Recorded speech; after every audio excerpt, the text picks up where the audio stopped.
Hey everyone, hope all is well. My name is Miles Dyer and welcome to the Quest for Global Empathy. And a huge welcome to all my new viewers and listeners who have joined in recent weeks.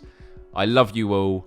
I really appreciate the support, whether you're just tuning in, subscribing to youtube.com/miles to watch it, or listening wherever you get your podcast from, which includes Spotify, Apple Podcasts, Google Podcasts, or you're even helping fund this show by visiting patreon.com/Miles Dyer, where you can become a founding supporter or get a backstage pass to watch these episodes recorded live, or you can just donate as little as $1 a month. It all helps. It's all a part of the Quest for Global Empathy, and I am grateful for every single one of you.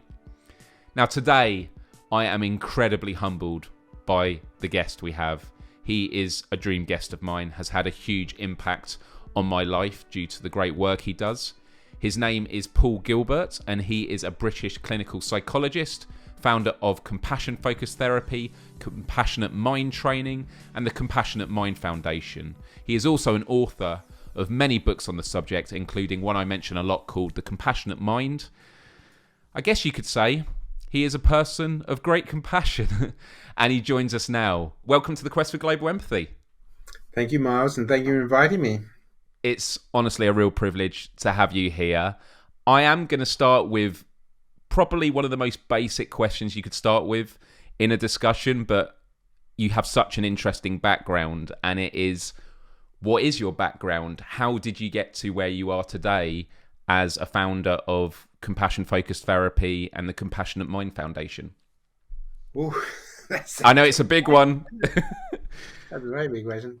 Well, actually, I was born in West Africa and stayed out there for quite a while. And then when I got to 11, I had to come back to boarding school. That was a bit of a shock because I went from a place of great freedom to quite an entrapped place. It's quite entrapped.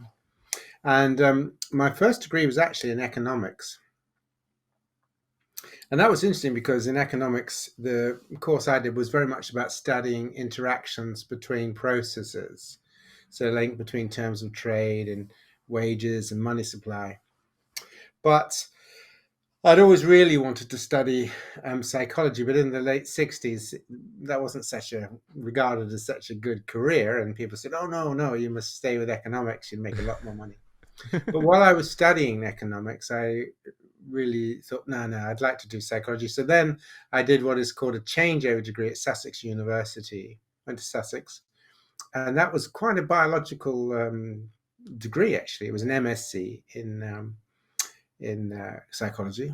And to pay myself, I worked in the local psychiatric hospital. I did night duties in the psychiatric hospital. I'd done some voluntary work before, but so that was interesting. So I had a year or so there, and became very interested in then becoming a clinical psychologist.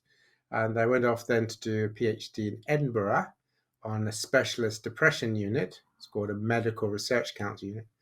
And I had an office just off the ward. So I spent quite a lot of time just talking to the patients on the ward, and they would tell me their stories about their depressions. And, some of the stories would make you cry, really, because they had very sad stories to tell. But also the level of depression they experienced was pretty awful. I mean, some people literally could hardly get out of bed, quite poorly.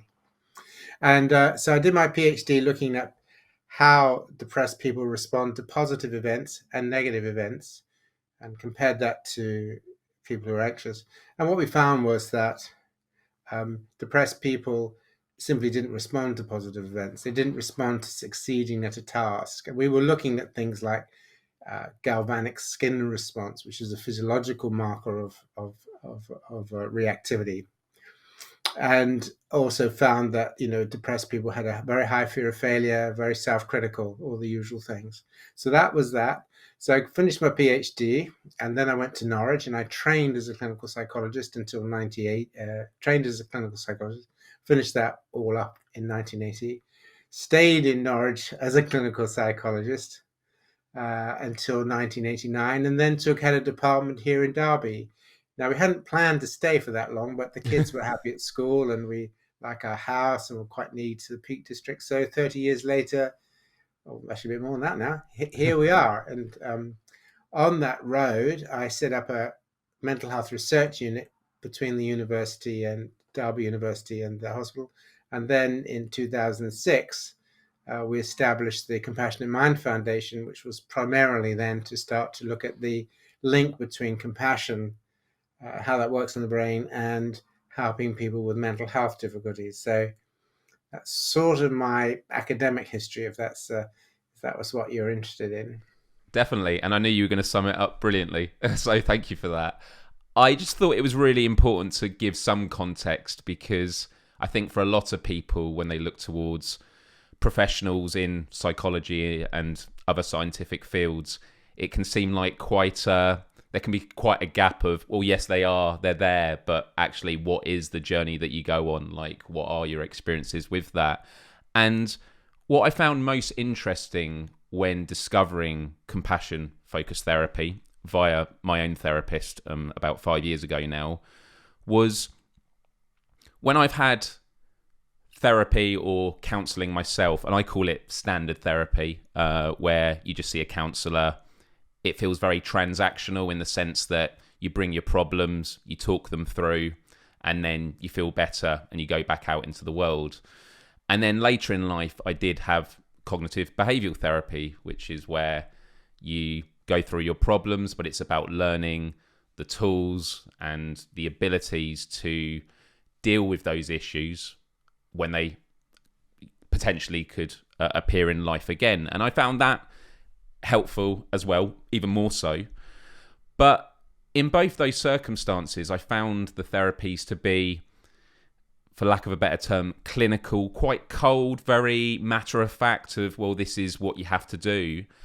And then I stumbled across a therapist 5 years ago who on their website said they take a holistic approach. It is a mixture of cognitive behavioural therapy with mindfulness and compassion-focused therapy. And I saw this term and I thought, this is really interesting. And the holistic approach really interested me as well. So I was with this therapist for many, many months, and it was without doubt head and shoulders above anything I'd ever experienced in my life. And it actually has led me to a recovery that I've not relapsed from ever since. And it didn't only just deal with problems I dealt with at the time, but it also dealt with much deeper issues of trauma, guilt, shame, things that we'll no doubt talk about with compassion, that I'd experienced over the 10 years prior. And it was through that she mentioned that she'd been to workshops of yours, and she also recommended a book, which I've got here,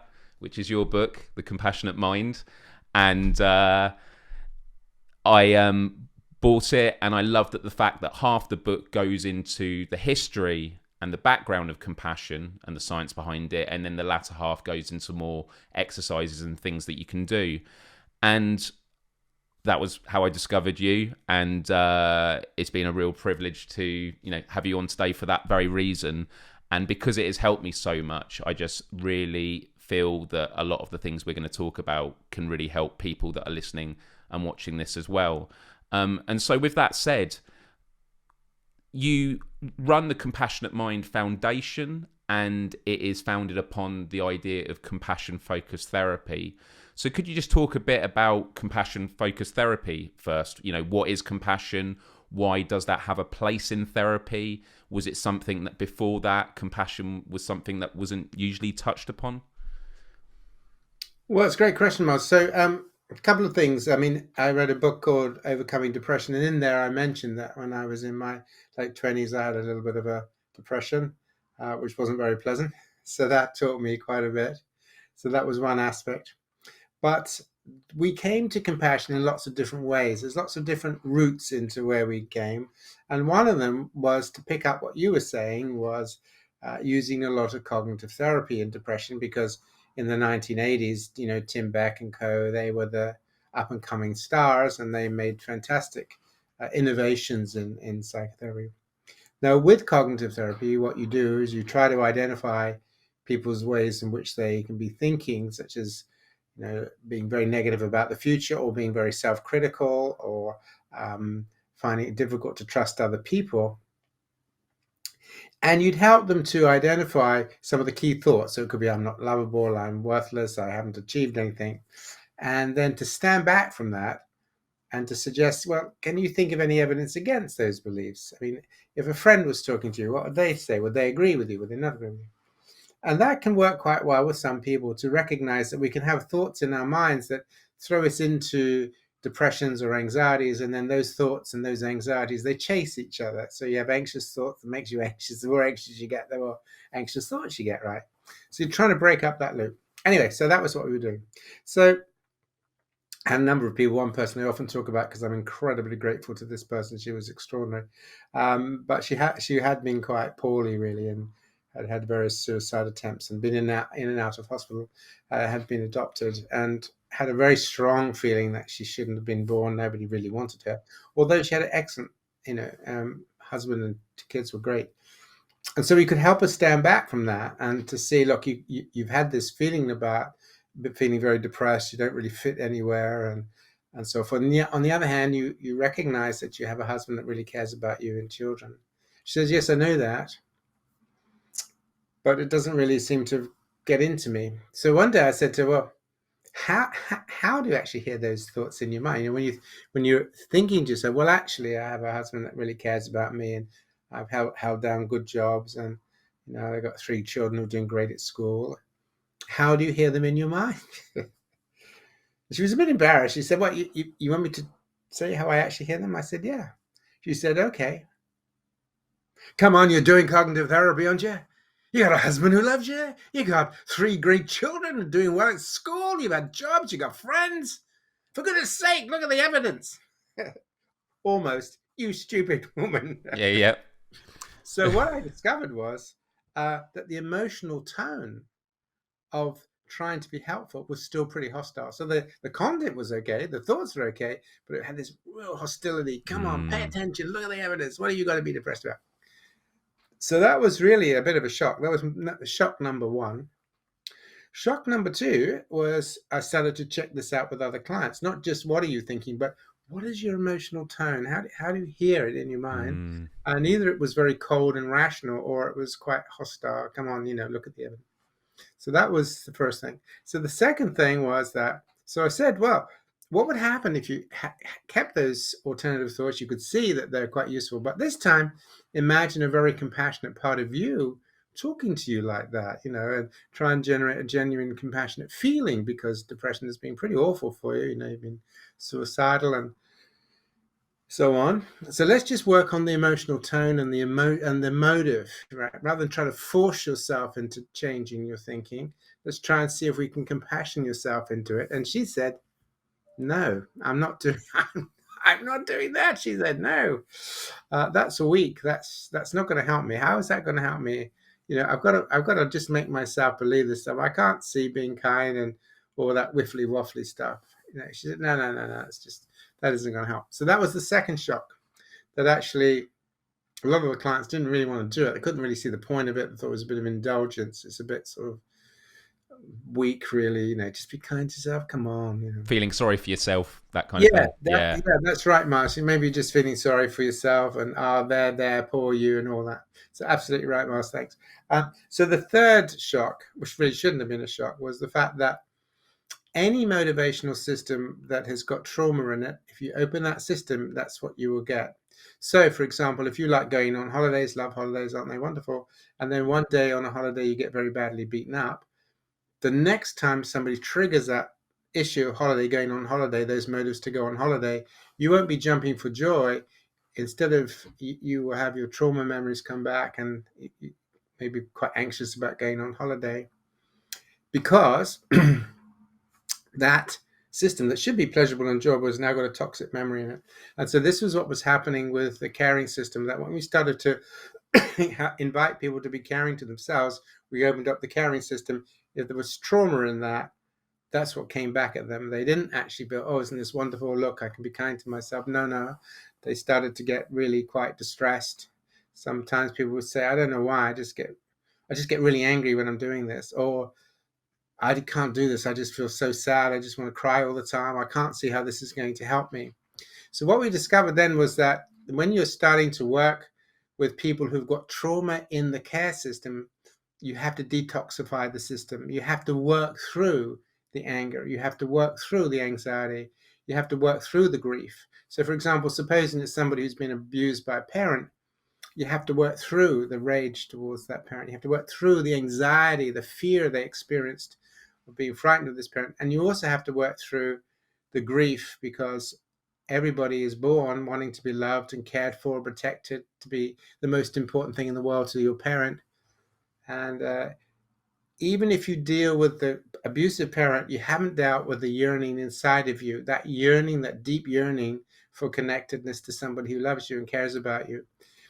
And so one of the key things I think in the therapy then is, and why CFT really spends a lot of time, is this: what happens to that part of you, that yearning part of you that was never really fulfilled. And so then we do a whole lot of stuff, as you know, about compassion processing, compassion exercises, compassion engagement, and so on. But you have to work through these things. And as clients work through these processes, then they become able to start to experience compassion, sometimes for the first time, actually. And that's a really quite a very moving situation, but it can be very powerful. And as they're working through the grief, it can be extremely moving when people really allow themselves to feel, look, I didn't want to get beaten. I didn't want to get sexually abused. I just wanted to be loved, and that can be a deep moving, but also it releases stuff in the body.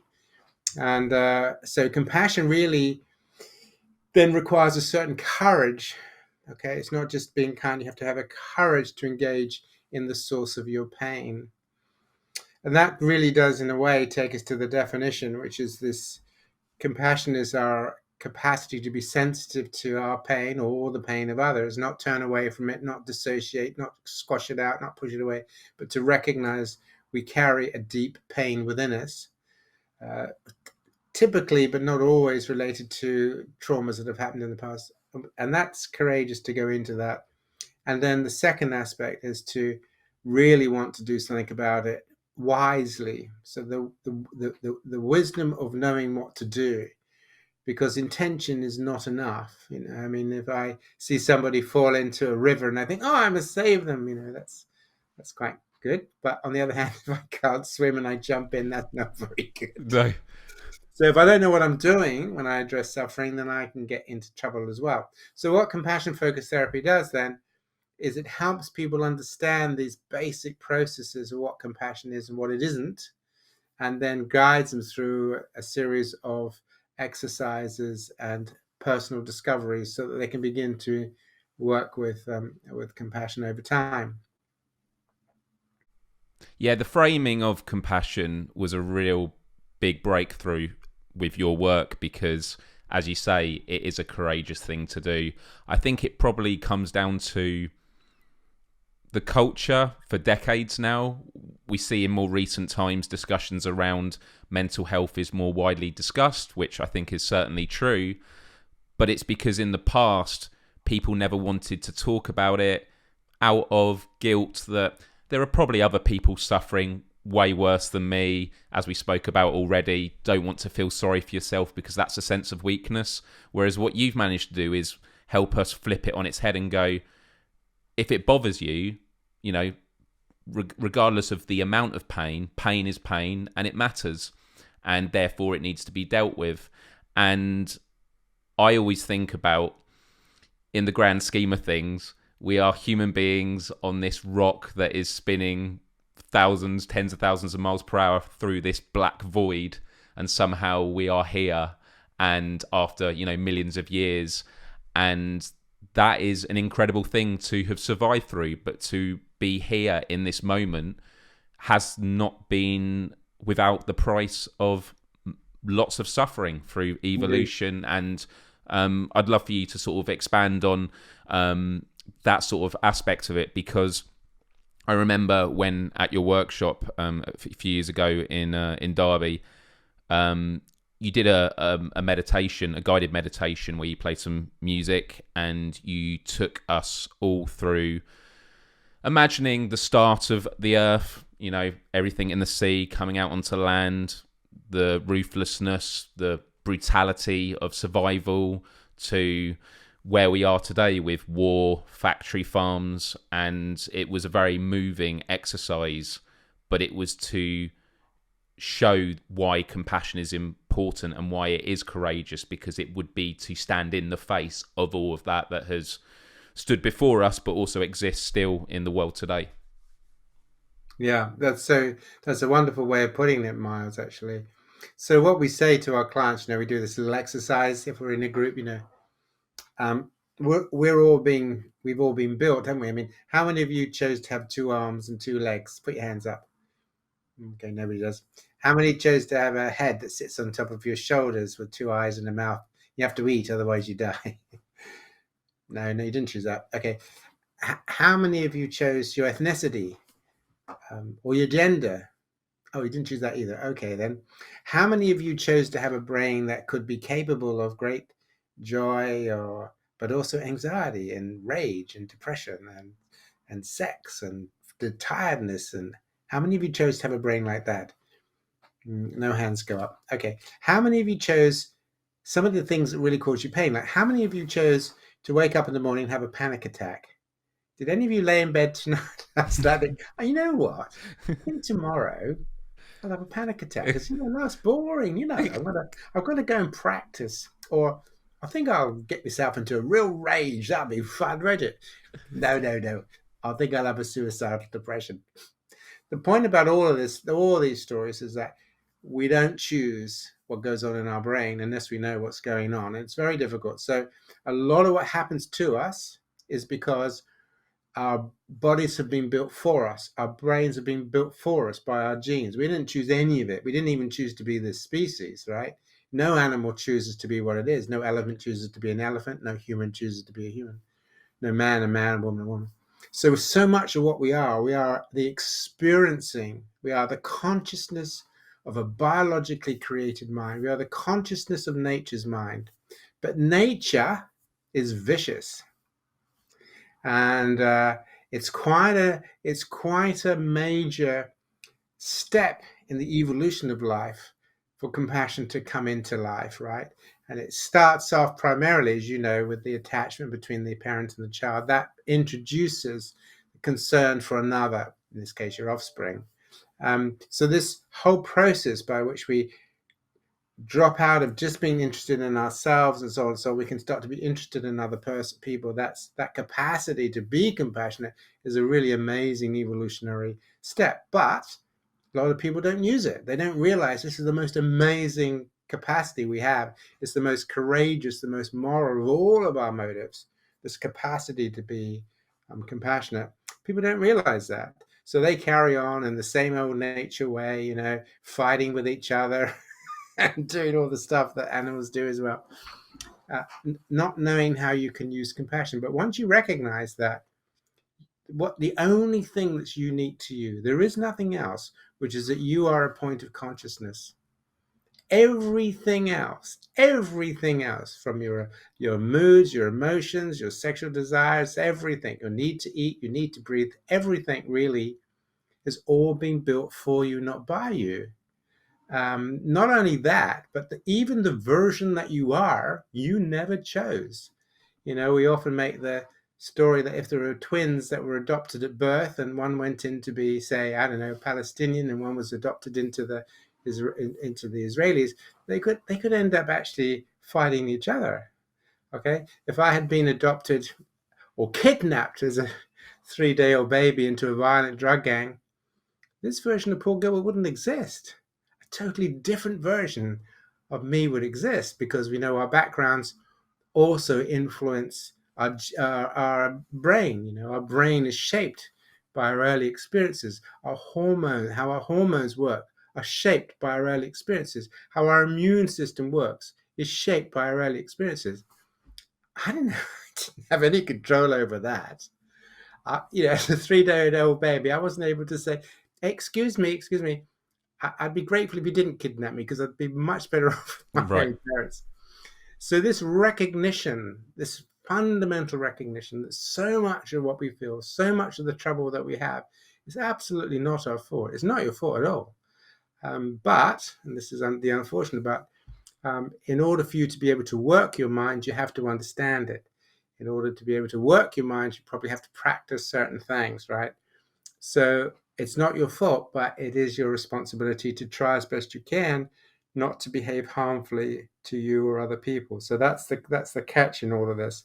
And we say to people, look, that's true for so much of stuff, isn't it? Because in order for you to drive, the first thing you have to do is to learn how to drive. Okay, you can't just get in the car and do it. You got to learn it. But then, if one day you're driving down the motorway and you get hit by a sudden snowstorm, you have to slow down. You have to be careful and use all your skills now, because this is tricky stuff, right? Otherwise, you're going to run the risk of hurting yourself or your passengers or others. So we all know that. We don't blame ourselves for the snowstorm. We don't say, "Oh, that's my fault. There's a snowstorm," but knowing that we're caught in it, we now have to be careful. So this is how we want people to think about their brains. Look, it really is not your fault, because you didn't design a thing, not a thing, right? You didn't design anything. It's all being designed for you. But if you let it go with its factory settings and you don't try to see how it works, you could run into trouble, because you'll end up being critical to yourself or other people, or being overwhelmed by anxiety or depression, because these are all in you. It's not your fault you've got them, but they're there. So this key issue of it really is not your fault what's going on in your mind. It really, really isn't, because you didn't choose any of it.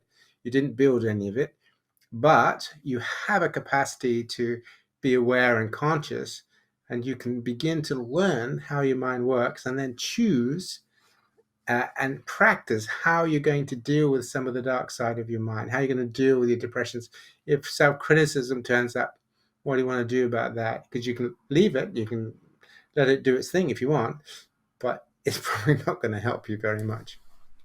One of the big learnings off of that was the idea of the importance of being present and in the moment. As human beings, we are able to look into memories of the past and reflect, learn from what's happened before, which can construct a hopefully more positive future. But if we spend too much time in that past, it can bring us down and take us away from the present, because we're just constantly looking in the rearview mirror.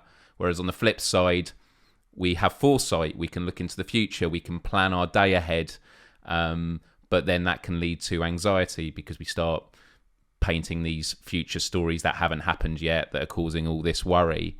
So I was wondering if you could talk a bit about the importance when it comes to compassion of being present, and also what it is about humans with their ability to look behind and ahead of them in terms of time. Yeah, fascinating stuff. So look, the first thing is what settles into your consciousness, into your mind, controls your body. This is kind of easy. I mean, all of your listeners can have a go at this, right? So if you lay in bed and you remember and you go over an argument that you've had with somebody, just notice what happens to you. What does that feel like? What happens to your facial expressions? What's going on in your mind? What is your emotion, right? If you lay in bed and you have a sexy fantasy, something very different will be happening in your body. One hopes, anyway. Okay, change that image. Okay, so that image now, that sexy image will be able to stimulate a very small area in your brain called your pituitary and so on, that will release hormones into your body. And in fact, people only use sexual imagery because of what it does to the body. All right. Same as if you're laying in bed and you're thinking about things you're worried about, you will stimulate your body. If you're laying in bed thinking about tomorrow I'm going on holiday, it's going to be great, I'm going to Italy or wherever it is, and you get all excited, then you can't sleep. Why can't you sleep? Because your mind is creating arousal in your body. So the point you're making is an incredibly important one. That what is in your mind will change your body. Now, if you're not in control of your mind, then your mind can just hopper to you anywhere. And if your mind hopperties anywhere, so will your body. So if your mind gets caught up in loops of anxiety and worry, then so will your body. If your mind gets caught up in just self-criticism and putting yourself down, then your body will feel under attack and you'll feel anxious and beaten down. So it's really, really important that what you're saying is bring your mind to the present moment. Try and recognize that all of this stuff that's coming in, blah, blah, blah, blah, blah, blah, it's like chaos in a way. But if you bring your mind to the present moment, hold on to that really central point of awareness, to be aware of being aware, to be conscious of being conscious in this moment, regardless of what's your memory, regardless of what you're thinking, all of that stuff, just bring your mind to this point of your consciousness. This will gradually settle all that stuff that's pulling your mind. And you can do that in lots of ways. One is, as you know, sensory focusing. So you can just focus something like your feet flat on the floor, or you can just sit and focus on the feeling of breathing, the air coming in through your nose, down into your body, and out through your nose.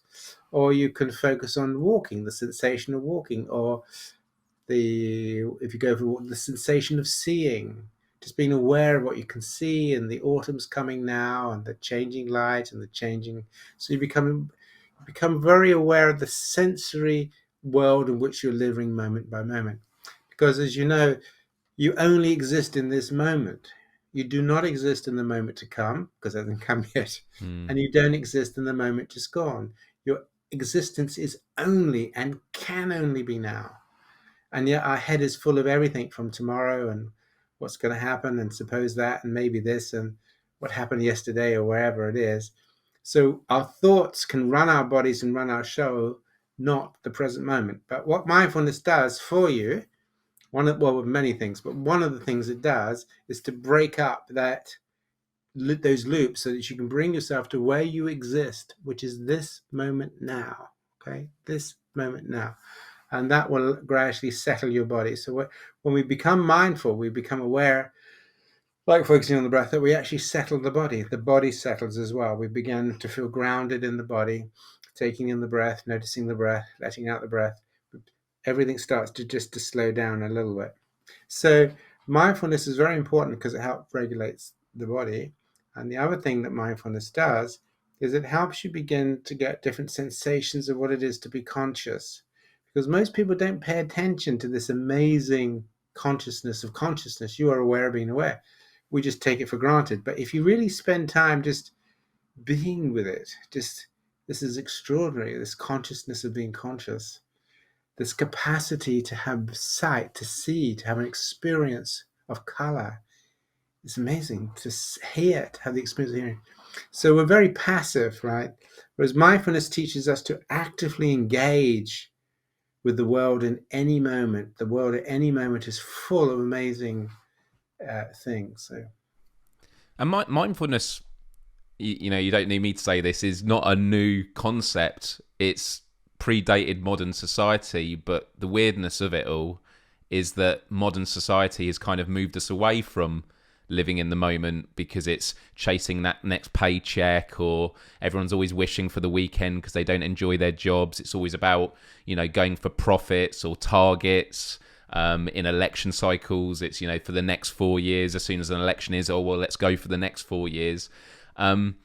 Society doesn't seem to be a very mindful one. It doesn't seem to promote that behaviour. It doesn't seem to promote compassion in many ways. I think there are arguments of ways that it does.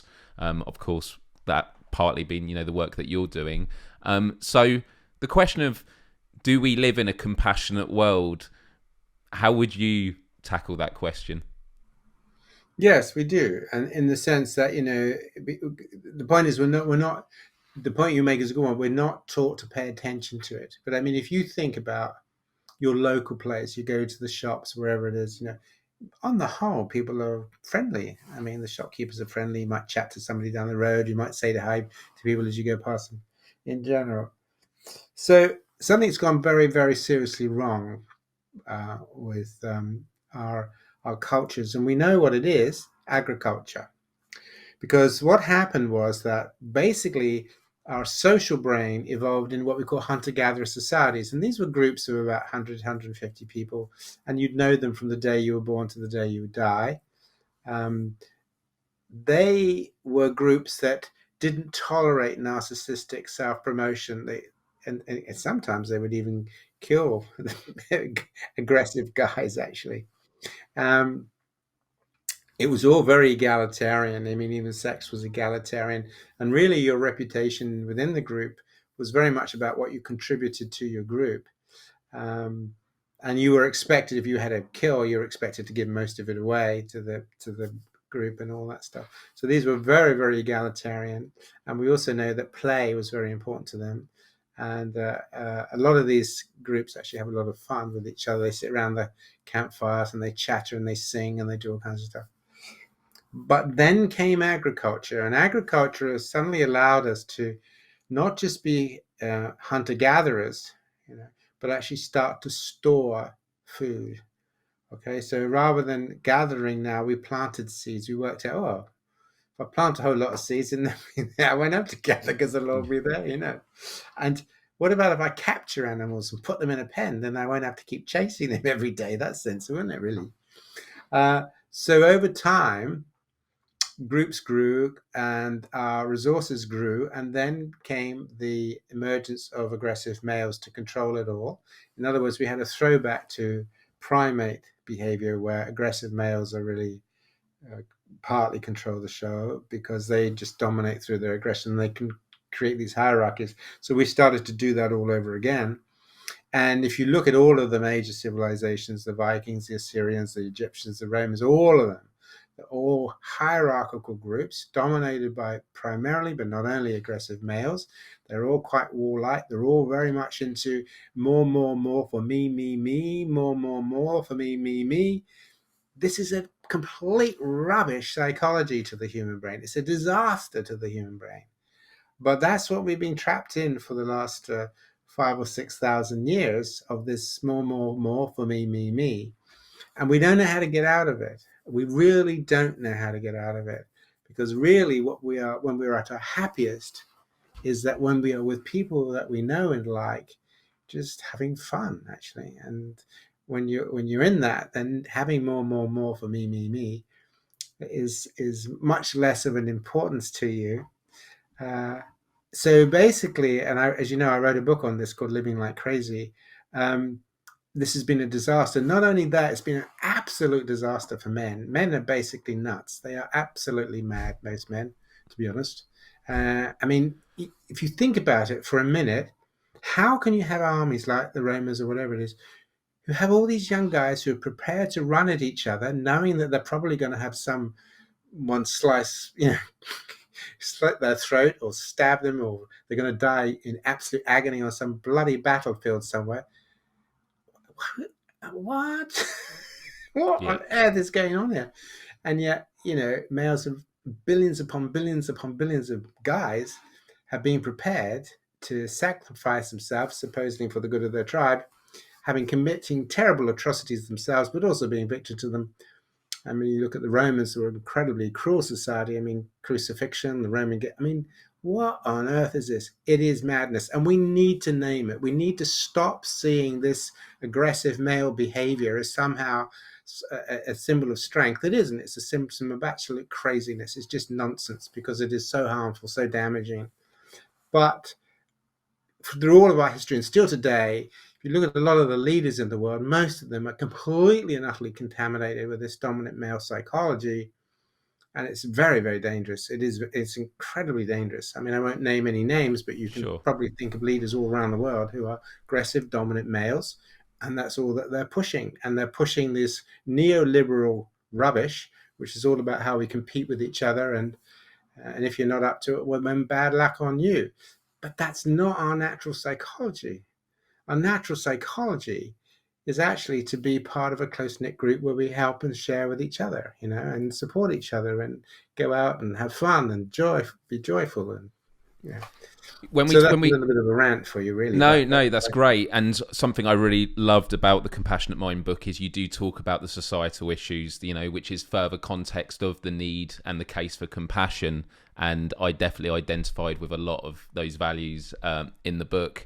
And in society, it is always framed about the private sector and the public sector, when actually there is this other direction, which is the commons, which involves all the value that society creates that we don't seem to add to the equation. It's, as you talk about, your local community, it's charity work, it's what you do with your free time. And we do need a system that takes that into consideration.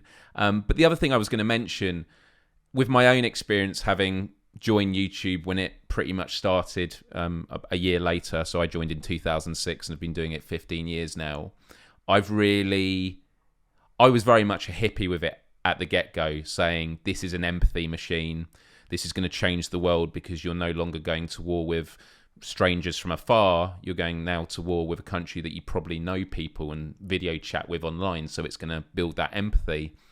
But unfortunately, on the flip side, I think there's been this unfortunate jumping ahead where you hear this cliche about at a time in the world where we've never been so connected, have we ever felt so unconnected? You know, loneliness is potentially at an all-time high despite being connected with so many people around the world.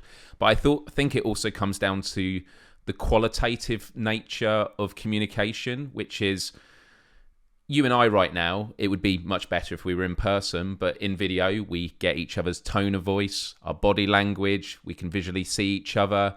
These all play an important role in connection. But most people online are communicating via text where there is no tone of voice, there is no body language. When you use a website like Twitter and you're forced to communicate your ideas through only a few sentences, although I think they give you a paragraph now, it means people are becoming a lot more harsher. There's not as much room for nuance. And I think technology, we're at a point right now where we do need that leap towards more personal connectivity. We need to see people because, again, a cliche you hear is that it's very hard to hate someone that you know. Unfortunately, a lot of the people we talk about in life, perhaps people we disagree with politically, they're people we don't, we haven't met. And if you met them, you'd probably find you had a lot in common. And so I feel that is another part of the puzzle of how do we build a more compassionate society. I'm happy for you to comment on any of that. But the question I was also going to ask is, your book and foundation is about the compassionate mind. I feel that the work that I do in terms of online activism is kind of the compassionate network. It's how do these minds interact, but there's no doubt that you do that work as well. I was just curious to hear your thoughts about that in terms of, you spoke about at the start that a part of compassion is taking responsibility for what cards you've been dealt and learning so that you can be as useful as you can if you're going to jump into a river to save someone. Although even if you're a good swimmer, you still probably don't have good chances in some of the strongest currents. But the idea that you need to be as good as you can as an individual to help society, and then other people will have your back as well. Yeah. So I think that's extremely important what you're saying, because the point about compassion, everything comes down to motivation. It's all your motivation. If you learn mindfulness, why are you learning mindfulness? Why are you doing that? Are you learning mindfulness because you want to be a better musician or even a sniper or something like that? Why do you want to do it? If you have empathy, right? Empathy, we know empathy can be used for good or for bad because this is your empathy channel, right? You can actually be very empathic with people in order to kind of be able to manipulate them. So motivation is really the key thing, I think. And the point that you're saying when it comes to communication is, do we communicate a motivation to be actually interested in the other person? And so what you're doing, I think, Miles, particularly talking about empathy, it's not just communicating, it's actually taking an interest in other people. It's this capacity for mutual sharing empathic interest, having empathic interest in the other. And one of the problems, as you pointed out, I think, is that with neoliberalism, we're taught not to be interested in the other because we have to get better than them. We have to do better than them. We have to get beyond them. We don't want to be interested in what they feel. And men, particularly over thousands of years, have really been growing up in what we call warrior societies, where basically you need your guys not to be empathic to the guys on the other side of the hill. You don't want that. You don't want your guys to think, actually, this guy over there I'm about to shoot and kill and take out a father, they're just like me. You don't want them thinking like that. You want to think they're bad, they're the enemy. You want them to think like that. So society does a lot of pulling the wool over your eyes so you can't see what's going on. You don't have empathic connections to the people around you. You don't have an empathic fascination and interest with the minds around you because they're all strangers to you. Why should you be interested? So the point that you're making is an incredibly important one, and that when these kinds of things work well, I think, is when you do have a sense that the person that you're talking to has an interest in you. They're not just talking at you, they actually have an interest in you. And therefore, how can you reciprocate that? How can you have an interest in them? Because the other thing that you'll notice probably is there's an awful lot of talking about, not talking to. So I certainly know people who are very chatty, but they talk at you. Yep. They don't really ask you very much about you. They're not talking with you. They talk at you. They tell you all about what's going on for them and everything. Very pleasant and so on. Yeah. But there's no real what you would call this empathic interest, this Mm. deep empathic interest about the life and the mind of the other person that you're with. And I think that is something that's, I don't know whether it's new technologies that's lost it or for whatever reason, but empathic interest in the other, I think, is a really important quality for us to teach our children. Take an interest in people, wonder about them, think about what kind of lives they have, what has been difficult for them, maybe, what might be their hopes and their fears, and teaching children to have an empathic interest. But we don't. We teach them to compete and to get on and make sure that you pass your exams and you run faster than little Joey in sports day. Oh, God. What you say reminds me actually of the movie Fight Club. I'm going to butcher the quote, but it's something along the lines of the only reason people listen is because they're waiting for their turn to speak. And unfortunately, that is very much the case because we live in an attention economy where it's about grabbing people's attention because there's so much noise. So it's like, me, it's my turn. Everyone's fighting for the spotlight. And it's not how it used to be, which was the spotlight was 15 minutes of fame on TV. It's now that, no, you can be on Facebook, and if people aren't engaging and liking your posts, it won't get sent to more people. And so 5-6 years ago, I had a head injury, which obviously played in a lot into my mental health issues. And I think it was around Christmas time, I met up with my family, and my cousin had come down to visit from Devon or Cornwall, and we chat maybe once a year, and we were catching up, and he was like, "Oh, hey, how's it going?" It's like, "Yeah, it's great. I've just been dealing with my head injury," and he was like, "What? I didn't know about this." Now we're connected on Facebook, and all I was posting during my recovery, because I was just stuck at home doing nothing, was about my head injury. And the reason he hadn't heard anything about it, because he used Facebook, was because he didn't like any of my posts from years ago. And so Facebook goes, "Oh, you don't like it," so he won't be shared any more of my posts. Or he did see a post about me feeling rubbish, but you're not going to like it because that'd be a really weird thing to do. But that was not a judgment on him. He was just using the platform, and he was obviously really concerned, and he asked me about it, and we caught up then. But because we live far away and the only way we really connected was on Facebook, it's interesting that because I wasn't playing the game of getting attention, I wasn't therefore rewarded with the sense that when I post stuff that is important, all my family and friends will see it. Once upon a time, that is what it used to be on Facebook. All your statuses used to be chronological, which a lot of people argue is what we should go back to. But now, no, the algorithm knows what you want to see because it looks at your behaviour, and it therefore has this reward system that is detrimental for, as you say, the value of connection and communication.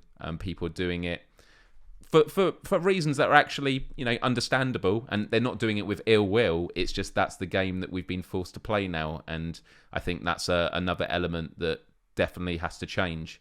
I think that's a brilliant point, right? Because you make this point about this algorithm that you didn't choose that. You didn't That's choose true. something to put an algorithm into your system so that happens. But it's the same with your brain. You got all these algorithms in your brain. You didn't choose them. And so the key thing with all of this stuff is that algorithms we don't like, we need to change, right? And we certainly need to stop many of these companies deciding what algorithms on the basis of our observing our behavior and making decisions for us, Please don't. Please let me make my own decisions, please. We're just trying to make it easier for you. No, sod off. I don't want your bloody algorithms. It is difficult because I do I used to work with YouTube and have meetings with them regularly, and I knew a lot of people there. And again, the people are great, and I think as individuals, they all have good intentions. It's just unforeseen circumstances. So I always got told that the engineers at Google, they call it like the black box. It's like the algorithm, and they have a system where not one person knows what the algorithm is, which is important because in a way, in a democracy, you don't want one person knowing what the all-seeing algorithm is that controls everyone. You kind of do want it decentralized, but at the same time, there are other problems, and I do think that this is something in the internet. I mean, the internet age really isn't that old. It's like 20 years, which in the grand scheme of human history is nothing, less than the blink of an eye. But yeah, I agree. This is definitely something we're going to have to grapple with. I The was going to point you're ask. making is a good one. The intention, see, the road to hell is paved with good intention. The intentions are okay, but it's like having a child, right? If you have a child who's learning something, and for example, learning to walk and falls over and hurts themselves and picks them up, have another go. They, if you write and say, "Oh no, no, that mustn't happen," we're going to actually develop an algorithm so that when you start to fall over, a cushion will arrive and it will support you immediately. Well, you're never going to learn, are you really? So the child has to learn through making mistakes, trial and error, but being in control of their own movement, right? So what all these companies are doing is stopping people to be in control of their own movement. They say, "Oh, we just want to protect you from this or protect you from that," but yeah, but I don't want you to. Yeah, yeah. No, I'm totally with you on that. One of the big outpourings from the internet and social media, and no doubt the pandemic, are feelings of immense anxiety about the world and life. And the Compassionate Mind Foundation, the work that you do, is to alleviate suffering.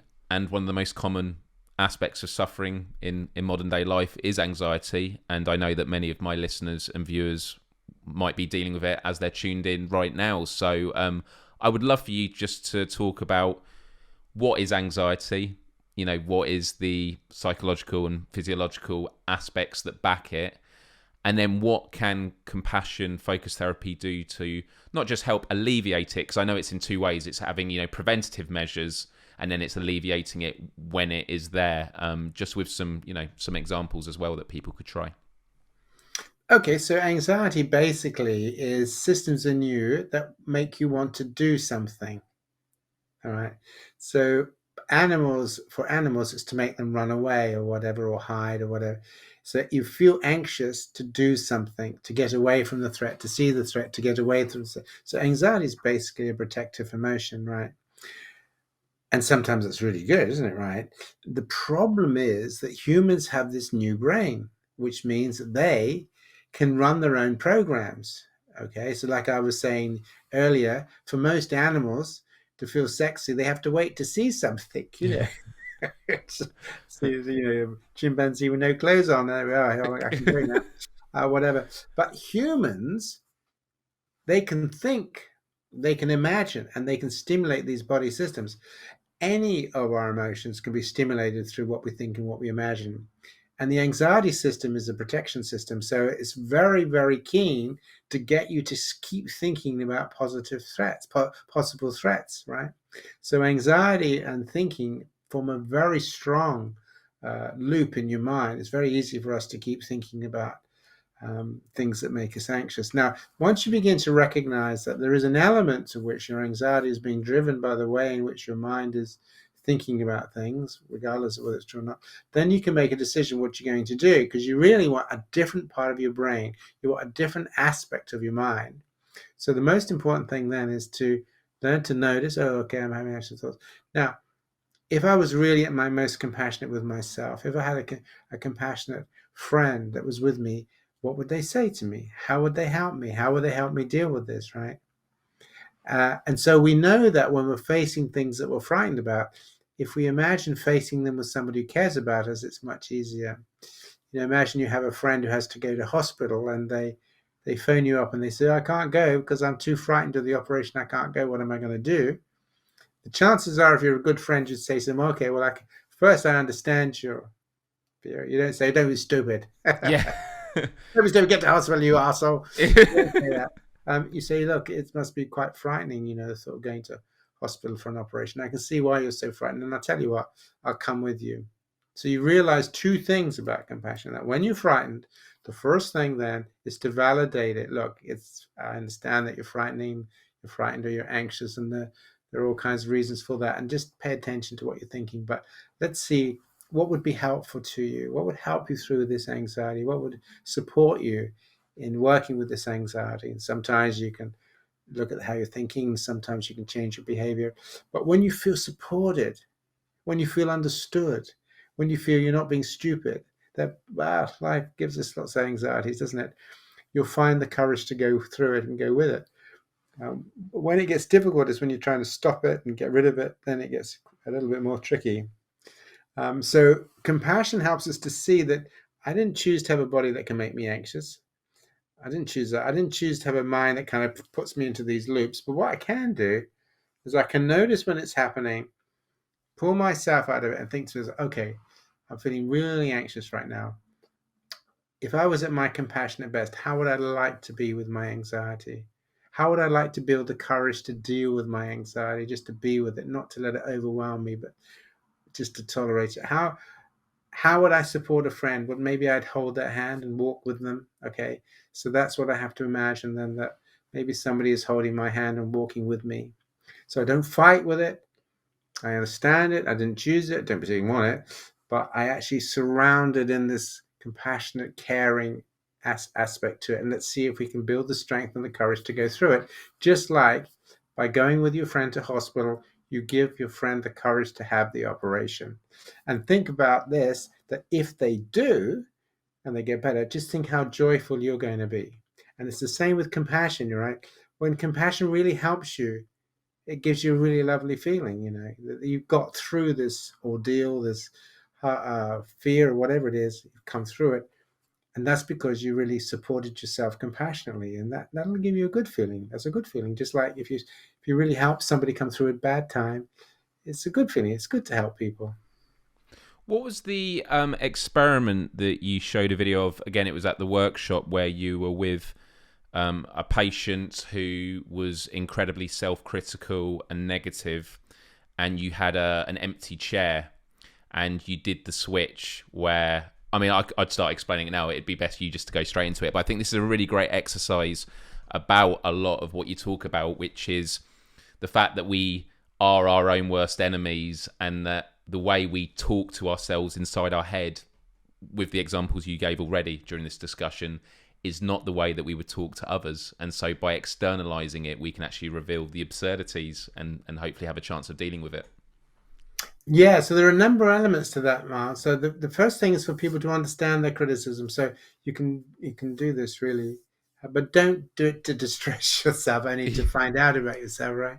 So one of the things you can think of something you're critical about. Maybe you're not very good at work or whatever, you don't do X or something like that. And then just to imagine that you could see that critic, take it out of your head and see the critic in front of you. What would it look like? And typically it has rather unpleasant. It could be like an angry face, or somebody you used to know that was horrible to you, or people see all kinds of things. Then the next thing is, if you just listen to it, what does it actually say to you? What does it think about you? Really think. Just standing back from your critic and just, okay, so there's my critic there, right? What does it actually think? What is it actually saying to me now, right? And then the next part of, what does it feel about you? And the third part is, what does it want to do to you? So when you do these exercises with people, what you find is that when they really listen to the critic is vicious. Yeah. The critic will say things, oh, you're just a fucking asshole, you are. You're just a piece of rubbish, right? You always mess everything up. You can never be trusted to do anything, blah, blah, blah, blah. So what we discovered was that the critic is pretty hostile, okay? It's the hostility.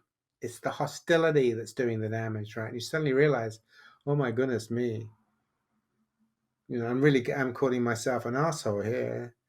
And actually, my critic doesn't really like me, actually. And it wants to hit me or shake me or beat me or whatever. And you suddenly realize that this part of you that you thought was helping you, was inspiring you to try hard or whatever. No, not really. It's just unpleasant. Okay. And one of the reasons for that is because it's part of the threat system. So it's an attack system. Self-criticism is coming from your attack system in your brain, right? So that's really very, very important that you understand that. Now, when you do this in chairs, you can do the same thing. So if you're critical about something, you can become the critic chair, and just imagine you're in the critic chair, and you can see the other part of you sitting in the other chair, and you're just going to say what you think. So you failed your exams again, you arsehole, you're stupid, you're pathetic, you didn't try hard enough, you're rubbish. So just let it. Okay, and then go and sit back into the chair that you've just been directing this to. Probably first let your family or whoever you live with know what you're doing before you start this exercise. Yeah. And then you just begin to see, bloody hell, that really is upsetting. That's really, really upsets me if I speak like that to my. That's really hurtful. And now I feel really terrible. I feel really beaten down. That's true. But notice you are beating yourself down. It's your critic, right? So the compassionate thing, right? The compassionate position is take responsibility for your critic, right?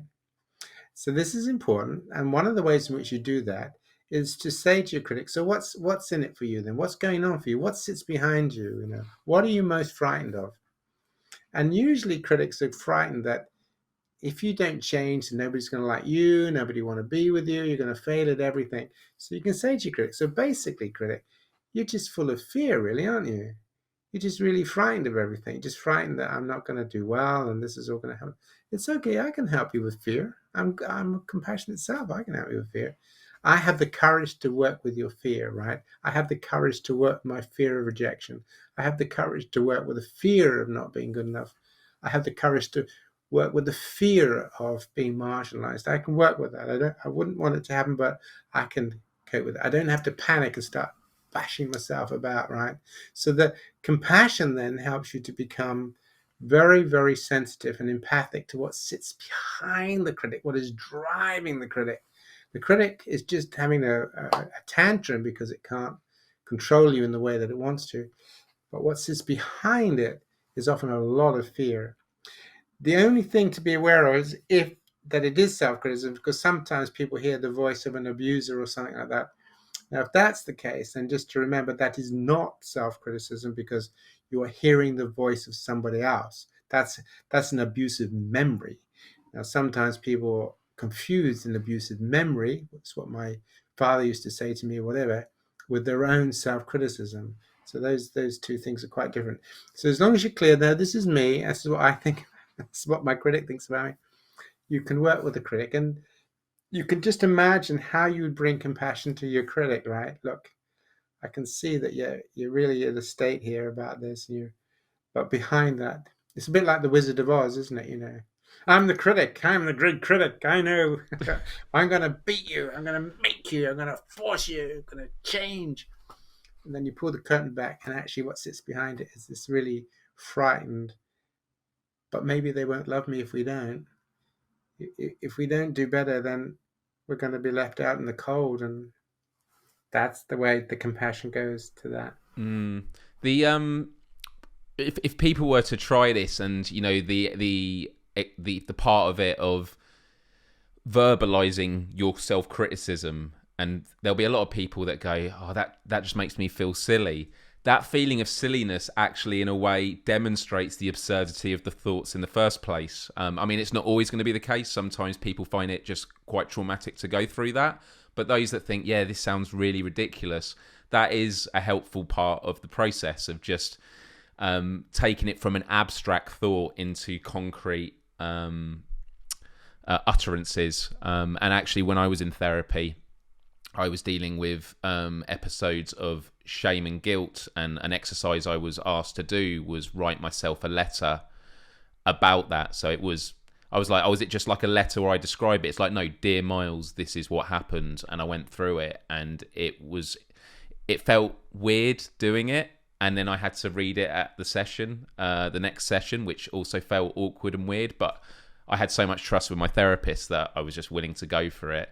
And it was incredible how externalizing that inattention was so transformative. And actually, the reason I've connected so much with the work that you do, Paul, is twofold. One is the fact that my therapist was trained by you at workshops and that, and therefore was able to introduce me to compassion-focused therapy. But when I was at university, I studied psychology because I wanted to become a therapist. After getting my undergraduate degree, I then decided to go into more of my YouTube stuff because I was doing mental health work there, and that was the direction I decided to go on. But for my third year project, I wasn't actually allowed to do it because it was too ambitious of a project. But it relates to a lot of what you speak about, and it was this idea called expressive insight. And I came up with this exercise, which, to be honest, even today, I'd probably like to see if there's a way of getting research for this done. But it was the idea that there were times where I was going through depression as a YouTube vlogger, and I would do these 20-minute videos where I would just speak my train of thought to the camera about depression. And I think it was in 2009, I did a video called You Are Not Alone. It got seen by 100,000 people in a matter of weeks, and it had a flood of comments of people that had just connected with that video and said, I no longer feel alone. I had someone who was on medication that was no longer taking it after seeing that video. And the disclaimer I always mention when telling the story is, I'm not saying that YouTube videos are a substitute to medication. See a professional. But it does show you the power of connection. And so expressive insight was the idea that what you do is whenever you're feeling down is you get a camera and you just externalize your inattention. It's like writing the letter. It's not keeping it in your head. It's just getting it out there. And by the end of that process, you might find you feel a lot better and you're able to move on. But if you're not, what you then do is you then take the footage, you put it on your computer, or if you've done it on your phone, you look at it on your phone and you watch it back. And by watching it back, you see yourself as another person. And, you know, with everything that you speak about, it really goes to that thing that there are many instances in life where we're perhaps really good at giving advice to friends and family and people we care about regarding anxiety or depression or going through adversity. But then when we go through it ourselves, we can't take that same advice because our head is in that cloud. And so by seeing yourself on video, you see yourself as a separate person and you might feel better. But you might not. And so the next stage, I say, is you then edit it like a YouTube vlog. So you edit out the ums and the ahs and the speech errors. You shorten it down, because by doing it, it makes you really hone into the language that you're using and like what is the story that's being told.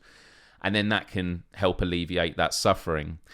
And then the final stage, which was the one I was always most cautious of, and it's why I think it would need to go through research before being promoted as a legitimate form of help, is if that doesn't help you, is then what you do is you put it online, you broadcast yourself to the world, because then there'll be people you connect with that might say, I relate to that, like I did. However, the big caveat is, unfortunately, the social media world has become a lot more hostile. There's a lot of people that do incredibly horrible things. We hear stories about people that egg people onto suicide and just horrible bullying that they wouldn't do if they were there in person with them. It's just because it's text online, somehow that empathy gap has allowed callous things to happen. But my sort of dream for the project was it would allow for like a forum to be created online where if you signed up for it, you would do maybe a psychiatric questionnaire, and if you're a severe case, then a professional steps in. But if not, you're able to join a forum, upload your video, share your experiences. And my hope is that if sharing your experiences helps you and helps other people, you then create a community where people are willing to keep sharing their experiences and sort of help each other. So that was kind of my idea around expressive insight, of like using technology. We talked about the negatives of technology and compassion. I like to think that that's potentially a positive way of using technology to promote compassion and shared experience and thus empathy. Yeah. I mean, I suppose what you could add, I mean, that's great, Miles. It sounds fascinating. And adding ways in which people can give each other feedback, you know. Yes. So that actually, I was very touched by what you said. I was very interested in what you said. So it's not just it's out there and people say, I read it. But actually, what was your emotional experience when you read it? So it's a mutual. Otherwise, you just have people just put things out. They're not going to listen to anybody else's letters. They're not going to read Yeah, anybody else. I just want you to read mine. I don't want to read yours. sure. So how do you create a community of neutrality? That's the Yes. thing. Okay, so it's not everybody just putting their own stuff out, but this community of neutrality, I think, is a really interesting one, and there's a number of people we're looking at this about how you create that genuine empathic interest. How do you create people to have an empathic interest in others, right? because that is very much what is missing, I think, at the moment. So yeah, I mean, it's a great idea. And is that research that is also looking into when it needs to sort of be taught? Because obviously we're, as adults, we discuss it a lot now. Something I bring this up pretty much on every podcast episode of add it to the checklist of things that we should be taught in school. Yes. But compassion is should be on that curriculum of life Oh, skills. absolutely. Yes. Empathic interest and compassion, because you're the quest for global empathy. You have to have interest, though. Why would you be empathic if you're not interested? Okay. So always remember that behind, well, I'm saying as if you don't remember, I'm sure you do know this, but always motivation, motivation, motivation. Motivation is really what is the key to everything. What you do, what you think, how you do it, whether you're empathic, why you're empathic, what you're empathic about, everything comes down to motivation, the desire to take an interest in others. Okay. In this case, for example, because you want to be helpful or whatever. And also you can learn from them as well. But we've so grown up in a world that it's all about, no, I just want you to help me. Really. I just want you to focus on me. We've lost the concept of empathic interest. Not concern necessarily. It can be concern, but Mm. just interest. Okay, that's really interesting. Have an interest in people. The So the Compassionate Mind Foundation, what is the priority of it as a foundation? Because obviously you do the research, you do workshops that trains practitioners. When I was, you were very kind to invite me to one of your workshops a few years ago, and it was amazing just having conversations with people in the field and their Mm. experiences, and it was a wonderful few days. But is it a foundation that is also for, let's just say, a young person listening to this podcast who wants to find out more about compassion focused therapy? Like, are there worksheets or exercises that they could learn? I mean, just talk a bit about the foundation and what your objectives are and sort of the different routes to it from society. Well, it's a great question.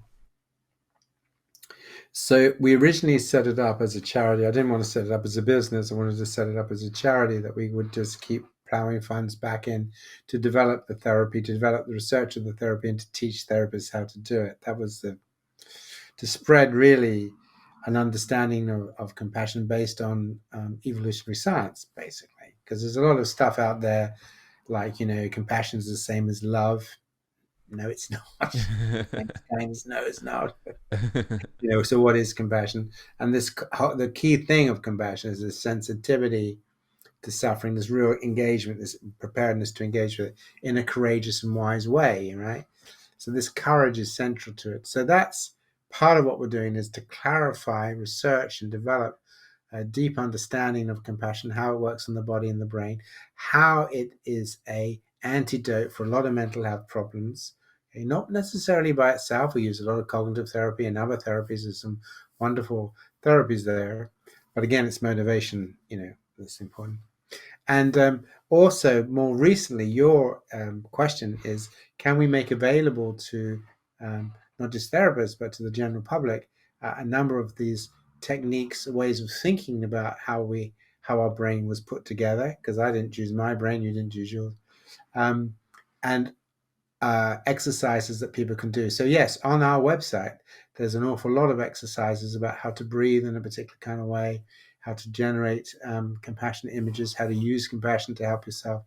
And we're going to, over the next 2 years, we're going to be really developing that. So there will be courses that people can take to do that. And Amazing. yeah. I mean, there are other compassion organizations around the world. The Neff and Goma, Kristen Neff and Chris Goma have got their Mindful Self Compassion. That's a really nice website. They different model to us, but so people are beginning to generate exercises that people can use. For us, right, the most important thing is to drop this identification about me as me. Actually, you're just a mind experiencing a body that you never built, a brain you never built, a version of yourself you never chose. You're experiencing that, right? Don't over identify with it. And when it comes to the issues of shame, like you say, ask yourself this: is it possible that I'm the only person who's ever lived that's had this experience of shame? Because if it's possible that other people have had it, then it's not unique to you. And if it's Right. not unique to you, then something else has built it. And that's because you've got a brain that can easily make you ashamed of X or Y, right? So the question is, okay, well, if other people could have done this or felt this, then it's not unique to me. So what I have to do is to work out what's going on so I can heal my shame or work with my shame or whatever, because I didn't choose to have a brain that could make me ashamed. I didn't choose that. This So make it's a very important, it's called common humanity, but, so I sometimes think to myself, when am I the only person that's like to have thought this really bad thought? No, probably not. it make this conversation really makes me want to discuss a topic that you and I have spoken about before, but something you mentioned earlier I think answers it. And there's a big conversation around free will, because I'm someone who believes we don't have free will.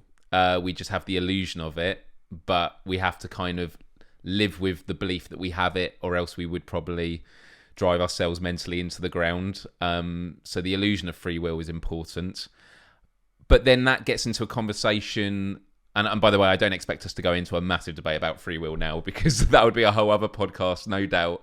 But it always brings up the question of, well, if we don't have free will, then no one has responsibility. Everyone can, murder each other because it wasn't, their choice and all this sort of stuff, which I don't agree with.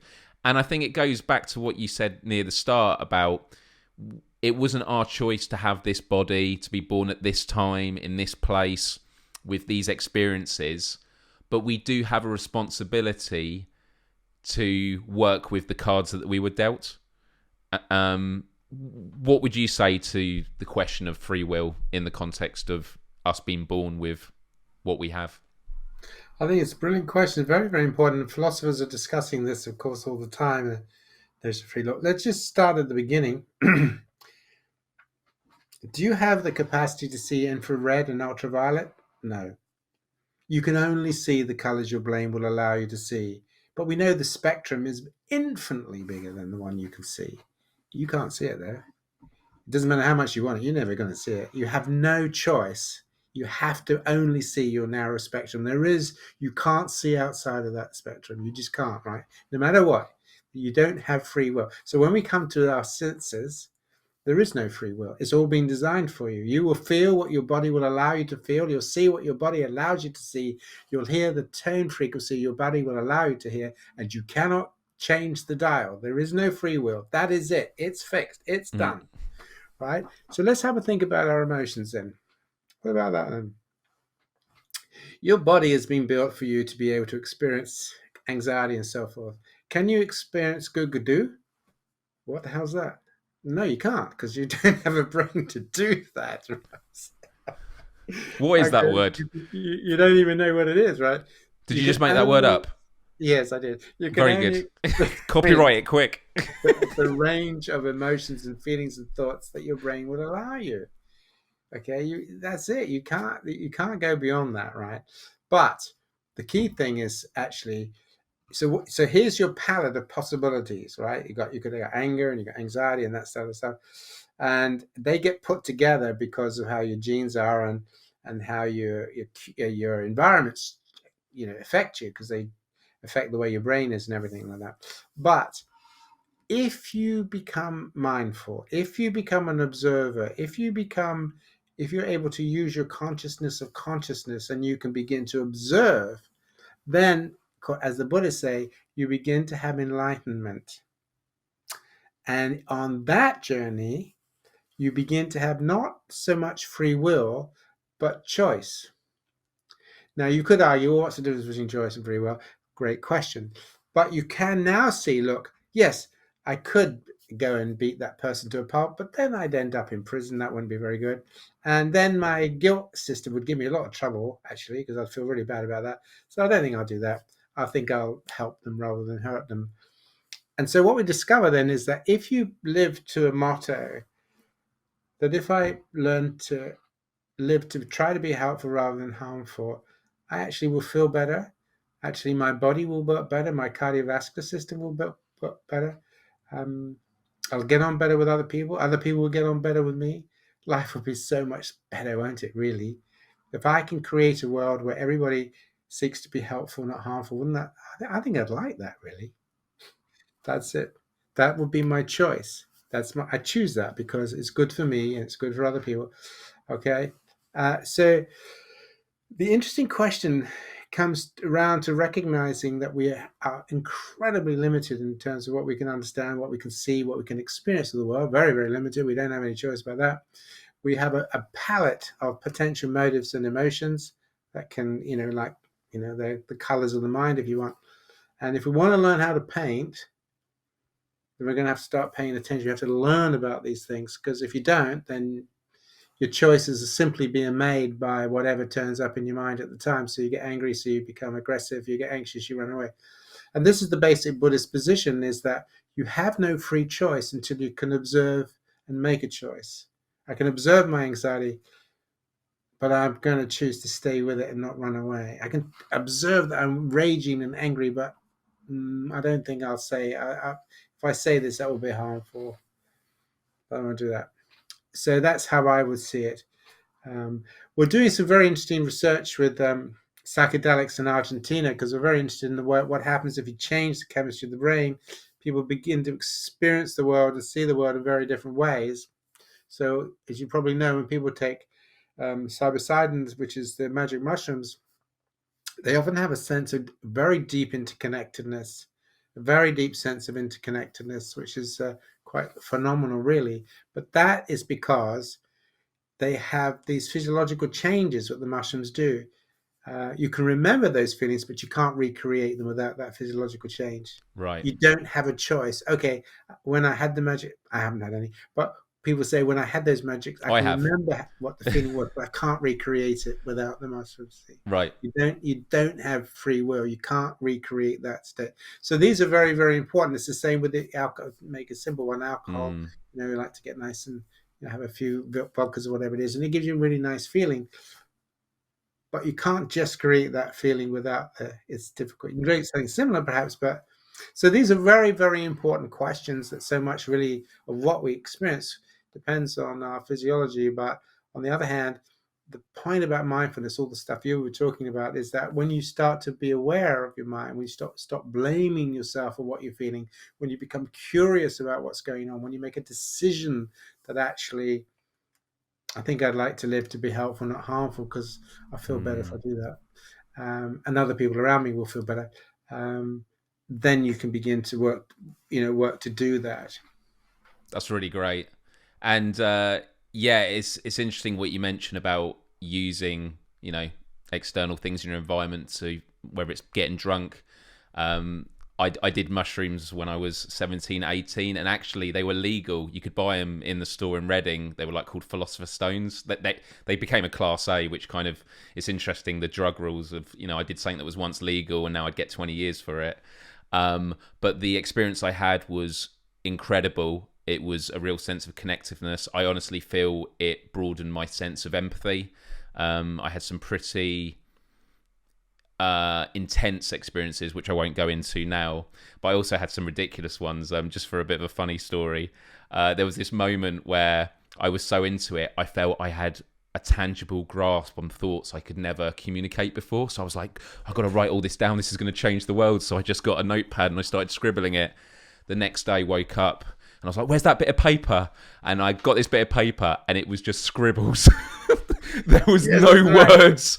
I mean, who knows? It could have been some alien language or stuff like that. But yeah, so, there was some more deep, meaningful experiences I had with it, but there was also some ridiculous. But yeah, there's a lot of stories at the moment about psychedelics being looked at, and other drugs as well, because ultimately, when it comes to medication or anything, it's about how we take elements from the natural world and manipulate it before putting a label on it, and seeing what combinations can benefit and be, as you say, helpful, not harmful. Yeah, that's right. I mean, the point is they've been used for thousands and thousands of years, and then of course you let these um, people get control of, start telling you what you can do and what you can't do, and That's where you are. But I mean, we're interested from the research point of view because they have the potential. There's quite a lot of work now to really open people who are locked into severe depressions, for example. There's quite a lot now on the fear of death, people who are dying.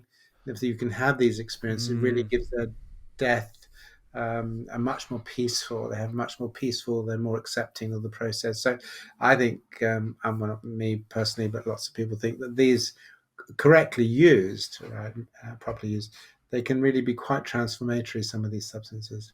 wow. Um, I was gonna ask you. You've spoken about sort of emotional regulation. I'd love for you just on this podcast to go into that in a bit more detail. We've spoken about the threat system, but there's also like the parasympathetic nervous system, if I pronounce that right, and that also ties in with self-regulation of the soothingness. I'd love for you to sort of give an explanation about sort of the emotional regulation processes that we or regulatory processes that we go through. Okay, so that's great. So look, there are two. We have a central nervous system, which is primarily your brain and spinal cord and so on, and then we have what is called a peripheral nervous system, which is the nerves that innervate your organs of your body, your heart and your lungs and all that. So the central and the peripheral. Now, the peripheral nervous system is called the autonomic nervous system, and that's made up of two parts or two branches. One branch is called the sympathetic nervous system, and that when that's activated, that stimulates a lot of your organs in your body. Um, it can tighten muscles up as well, but it makes your heart beat faster. You release sugars for energy, and it's a preparedness for action. And that can be anxiety or anger, but it can also be joy and excitement. So it's an it activates you. But of course, bodies can't be activated all the time. Yeah. Otherwise, like an engine racing away, sooner or later it gets sort of burnt out. So you have what is called a parasympathetic system, which is the system which slows the body down. So this slows your heart rate. So imagine that you had a car, right? And you only had an accelerator. You could go faster or slower, but that's it. Mm, Imagine then that somebody invented a brake. So actually, you could control your speed much more easily, much more finely, because if you wanted to slow down, you could put the brake on. Now, basically, the parasympathetic system is like a brake. It begins to slow the process down. It has a specific function slowing the process down. So you can slow down because your sympathetic system just gradually slows down because you're not exciting it anymore. But your parasympathetic system will actually downregulate your sympathetic system because basically your parasympathetic system says to your sympathetic system, look, we can just slow down here. We're okay. Just slow down.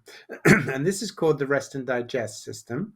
So when you're not rushing around trying to achieve things, find things to eat, or individuals to have sex with or whatever, or defending yourself, running away from predators, we do need the bodies to go into rest states to allow the body to repair, to allow the organs to settle down, heart rate to slow down, and all kinds of good things happen when you're in rest and digest. So this system is extremely important. And what we know, and I think what you're indicating, is that a lot of people in the West are sympathetic dominant.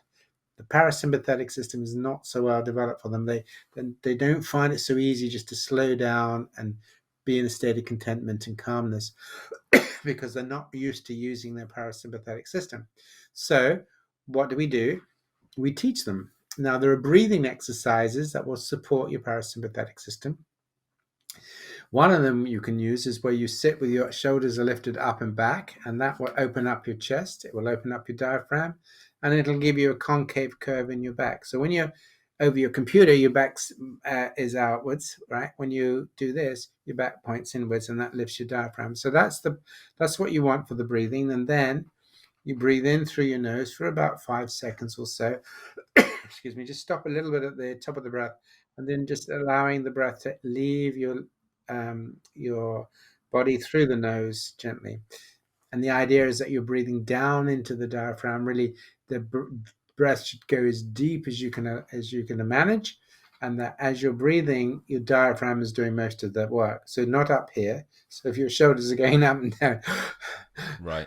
you're breathing, that's no good. You want these to be pretty stable, and all the breath to be down here. So you've got this smoothness of the breath. You've got a deepness of the breath, and you've got a rhythm to the breath. Those are the three big things, right? The I'm doing smoothness, it now as you're and the talking depth. about it. Yeah. Okay. So there we go. And then what you do is you just practice this for 2, 3, 4, however long you can, and being mindful when your mind wanders, just bring yourself back to the sensation of the breath coming into your body, going down into your diaphragm, and then gently coming out again. You want to make sure that you have a relatively full lung and an empty lung. So you don't want to just breathe in a little bit and out a little bit. Yeah. Full lung and empty lung. So you do that. And then the next thing is you focus on the sensation in your body of slowing down and becoming grounded. And then you can focus on whatever you want, really. You can focus on, as you're sitting there, and just imagining yourself as a compassionate being, a being of great wisdom, a being of great courage. Okay, you allow yourself to have a smile on your face as if you're greeting a friend. Okay, just create that real sense of pleasure in relating, and then also have a voice tone which is friendly. So that is, then you're using the breath to slow your body, to ground your body, to bring you into the present moment, to hold you into the sensations of the body.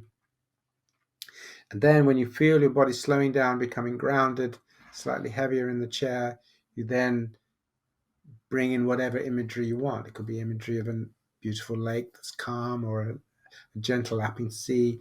But the focus for yourself is this idea that you have a great wisdom. And the wisdom is that you know that this body and this mind you have was built for you. You didn't build any of it. So what you're going to try and do is just to notice how it works. And you're going to, as best you can, try where you can to be helpful to yourself and others, not harmful, because it's very easy for us to be harmful. It's easy for us to be angry or anxious or pessimistic. Excuse me. So you make this determined dedication. May I live to be helpful, not harmful. I want to live to be helpful, not harmful. And then the other last part, which I think is really quite nice, is you just imagine that although there are lots of horrible things in the world, people do very horrible things, there's also a lot of wonderful people in the world. And just imagine that the world is also full of people who want to be helpful. The world is full of people who want to do good. The world is full of people who want to care for each other. Yes, for Yeah. sure, there's lots of people who don't want to do that. That's okay, but we won't focus on them. Yeah. Just going to focus on the fact that I want to be a member of this community that lives to be helpful. I want to try as best I can to be like that. And I'm going to have that sensation that I'm part of this community. Not only that, but compassion is improving. We often think it isn't, but if you think of what it was like 200 years ago or 1,000 years ago, Yeah. or in the time of the Romans, oh my goodness, we are so much further ahead than that now. I mean, you think of the amazing science that went on to produce vaccines. You think of all the amazing things that happened in our health service. Yes. People laying their lives down to save people. I mean, we forget that. Yeah. We forget that. We look at the Taliban and how horrible they are, and we forget. But actually, we can also be like that, you know. And had they been born in our environments, they would be like that too. So it's not their fault. I'm not blaming them for that. But we have the potential to be amazing. We just got to work out how to make sure that people can get the opportunities to be like that. I do love the helpful, not harmful. It's having mantras I've learned, especially in the last year, the importance of just repeating them and rehearsing Yes. simple mantras. Actually, it does condition you, and practice kindness, practice excellence. Yes. It's even mantras of like when you're taking a breath in, it's thinking about inward and outward, and just like saying those words, it just adds a bit of context to what you're doing. And Yes. I love the term anchor. It's always about anchoring yourself in the moment. And when you were talking about the warm sensations you find, going actually back to when we were speaking about all the suffering in the world and the fact that we are on this rock in the middle of this vast universe that is just cold and vacant. There's been a few times I've done meditation in my living room, and there's a moment where I'll be sitting there sat up straight, and in that moment I'm just like, right now it's just me sitting up against gravity, and there is this universe around me, but I am here right now, and there's something incredibly humbling and soothing. Like the word soothing is really important, and I do think meditation has become a lot more. I was going to say modern or widely accepted. I think lots more people are giving it a go now and realizing that there are different ways of doing it. I often talk about, which is actually what you spoke about earlier, that mindfulness doesn't have to be about doing meditation. It can be walking and feeling the sensation underneath your feet. I always talk about when you pour yourself a glass of water, just for like 5 seconds, just think about the sensation of your fingers on the glass, the coolness when you're drinking it, the water going in. Like it just, these are anchors to be in the present moment. And it is an incredibly powerful part of it.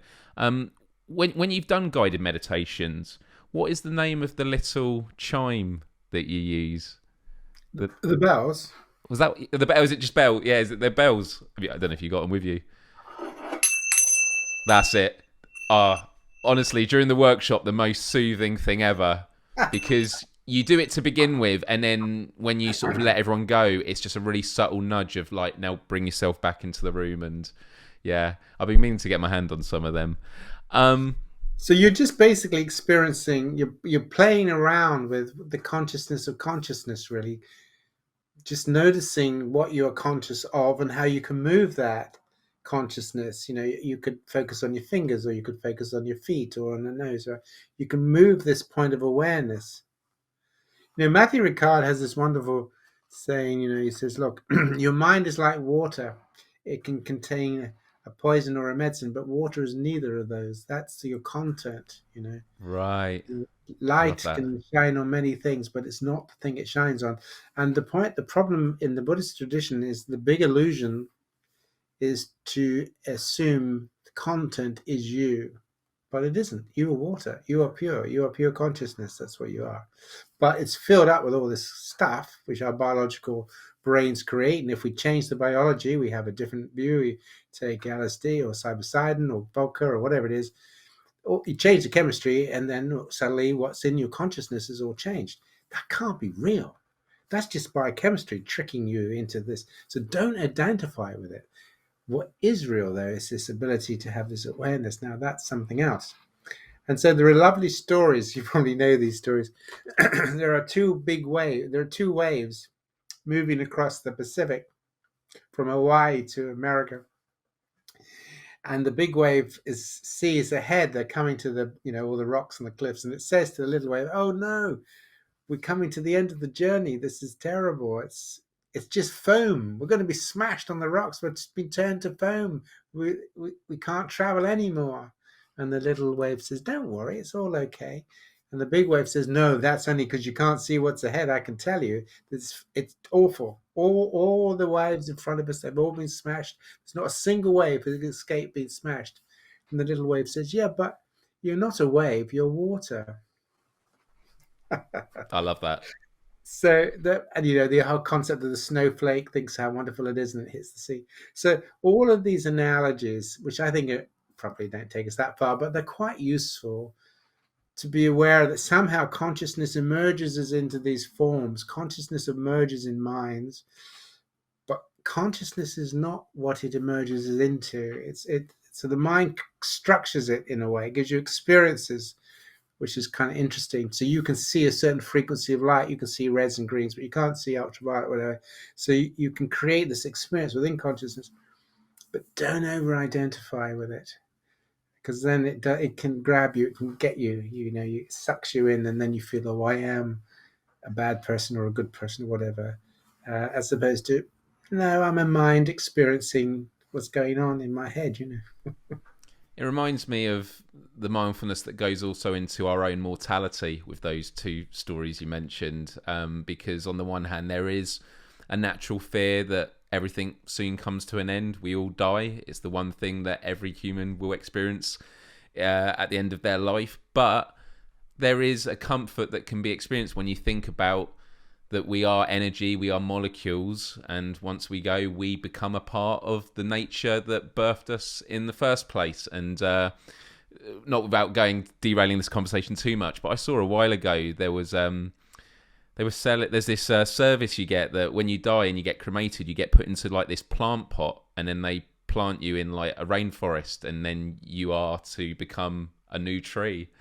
Which is a bit more of a literal thing, but I think that's really beautiful, and I think that's a really nice thought of, instead of just scattering ashes, I don't know, wherever, but but actually being a part of a new life in the universe, and on this planet. So the consciousness is the prevalence of our existence, and it is important to acknowledge it and to experience it. That is what the beauty of life is. But I think there is a comfort that can be brought by looking at the bigger picture, that we are a part of nature and the energy continues, which no doubt is covered in a lot of spirituality, and religions. Yeah, because these are, I think, as you say, they're very important things. So your biology, your body, your genes, they want you to do everything you can to keep going because it's in their interest, right? Yes. So your genes have given you survival instincts, because animals didn't have survival instincts. Well, that's the end of the game, isn't it? So that's all being built in you for you, but you didn't choose that. But so the genes want to survive, but you're a consciousness. You don't need to worry about surviving, because that my view is, because when you release from this horrific thing called a body, because I think bodies are awful things. They're full of crap, basically. They don't work very well, particularly as you get older. The mind is something different. Now, there will be many physicists who are listening to this thinking, oh my God, would you please take him away and lock him up? But there's quite a lot now of people talking about the link between the physical and the mental, the link between what consciousness actually is, and the idea that it's only generated by your brain. There are lots of people who are now questioning that. Some of the new physicists and things are saying, hang on a minute, have you ever heard of quantum mechanics? Right. It's not quite what you think. It's not so simple. I think about this so much. I mean, there's a question I've always had about consciousness, and I don't want us to go down this path now, but I will just put it out there. I've never been able to articulate it well enough, but I've had this question since I was a very little kid. And it's the idea that when it comes to consciousness, right now I am looking out of this head into the world. I am aware of my own consciousness. I know everyone else is conscious, so they tell me, but I'm only aware of my own experience.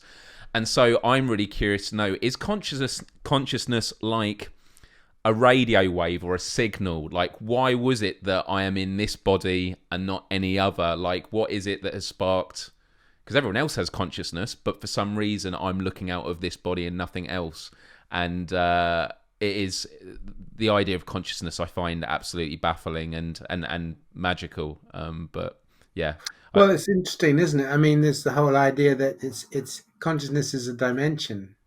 Right. Okay, it's a dimension. That's why you only exist in the present moment. In other words, consciousness doesn't exist in time. Right. Because it doesn't exist in the moment just gone, nor can it exist in the moment to come. It can only exist in this now. So the link between time and consciousness is absolutely fascinating. We don't understand it at all, but it can only exist now. It can't exist just now in a moment. Yeah.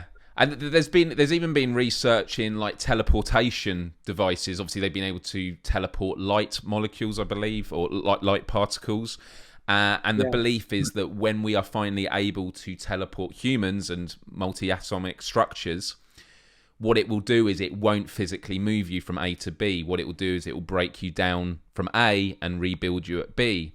Yes. And therefore, the consciousness that goes into A will not be the same at B. However, B will believe that they are A. The consciousness will continue, but so the science of that sort of aspect is just absolutely baffling. That's right, because supposing that the biological stuff is not the thing, that's just a pattern generator, right? Consciousness is like that, right?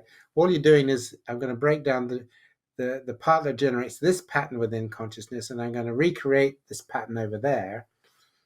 Consciousness is the same. It's the same, right? All you're doing is just creating another pattern. So It's like having standing in a a river, and you put a stick in it, and it makes the flow change. Okay, but now I'm going to move my stick over here, right? Right. The river is the thing, not the stick. Yes. So that's Oh, the thing that. But I mean, physicists and philosophers, and there's the thing called the Galileo Project, which if you're interested in, you can look that up. They're debating these things all the time. I mean, who knows? In 200 years, I'm sure we will see this all very differently. But at the moment, this is our humbling, grumbling efforts to try and make sense of this all. yeah, absolutely. I have a couple more questions, but before I go to them, I kind of don't want to put you on the spot about it. So if it's not possible, that's absolutely fine. But when it comes to guided meditations, are those things that you plan in advance, or are you someone that's done them so many times now that you can do a guided meditation on a whim, on the fly? Yeah, I mean, to some degree. I mean, we, as you know from the Compassionate Mind book, we suggest that you put a little bit of time. So it doesn't have to be a huge amount. We have the thing which we call 2 minutes under the duvet. Meditation is important, I think, in some ways to train your brain. Like if you want to play the piano, it helps you to practice and you get your Mm, fingers moving and your brain changes. But the other thing is little and often, like 2 minutes under the duvet means that when you get up, just think about, okay, here's a new day. How would I like to be today? yeah, How would I like to be today? Um, Thinking about making a conscious effort that when I walk down the street, I'll smile at people, I'll be friendly to people. So, when everybody sees me, if I can get somebody to smile and I say hello, I've given them a buzz of dopamine. It may be only a few chemicals, but I did that, that's kind of fun. So it's really paying it. Mindfulness is really paying attention to motive, paying attention to intention. That's the key thing. So mindfulness helps you with your intention. Now that's a slightly different use of mindfulness than when you're sitting, focusing on the breath, allowing the mind to settle, getting insight into the subtleties of the mind. So yeah, I mean, I think I do a lot of intention meditation. yes, We're about to release a meditation, which we call the um, energizing. It's an energizing meditation where we use some very energizing music, and we focus on the idea about coming into the world to bring joy and happiness into the world. And you're going to do this. It's going to be fun, right? that's awesome. And people really like that, but we're going to release it in the next few weeks. We've got to get some data on it, and that means getting ethics committee approval and various other things. So, Sure. yeah, So the reason I asked was there are going to be a lot of people tuned in that have never done it before. So I was going to ask if in the final 10 minutes, I've got a couple of questions. Would you be up for doing on this a guided yeah, sure. I meditation? can take you through a meditation. Look, it's not complicated, No. right? Okay, so that's what you're going to get across to your readers, right? And I'm going to use an example I always use. If you lay in bed and have a sexual fantasy to generate changes in your body, you are meditating. Right. That's what you're doing. But we're not You're going to do that using your one. We're not going to mind. do that one here. No, we're not going to do that. Sorry about that. Sorry about that. Just No, we before they don't do start anything like that. panicking. What? No, don't do that. But look, that's what you're doing. You're Yeah. using your mind deliberately and on purpose to produce Mm, changes in your body. That's what meditation does, right? You're using your mind, okay, to direct your body. So if you're meditating on your breath, for example, or you're meditating on um, whatever, it might be a candle or a sound or whatever it is, you're using this mind on purpose, okay, to pay attention to whatever is in the focus of your awareness in that moment. So that's what you're doing. And you're wanting to produce changes in your brain and your body, which you will if you yes. practice. It's called neuroplasticity. We know that if people practice mindfulness or they practice loving kindness meditations over time, their brains change, right? So, Right. Okay, that's great. Well, then, in that case, I've just got two last questions that I'd like to ask. The first is regarding your book, The Compassionate Mind, which I'd say I always go on. Funnily enough, I've got this one here that's got all my notes in it. And right. then I've got one here I've just bought for a friend. I think this is like the 20th copy of your book I've bought because honestly, when it comes to friends and family, I'm just like, and the feedback is always excellent. They're like, it's so easily written, it's so relatable. The part I relate a lot to it, Paul, is your love for red wine.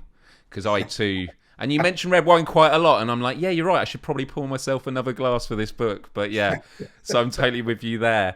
But this is not for you to correct me and say, actually, no, I should be buying 20 of another book. But would you honestly say that out of the books you've written, that The Compassionate Mind is a good introduction for people that want to learn about it?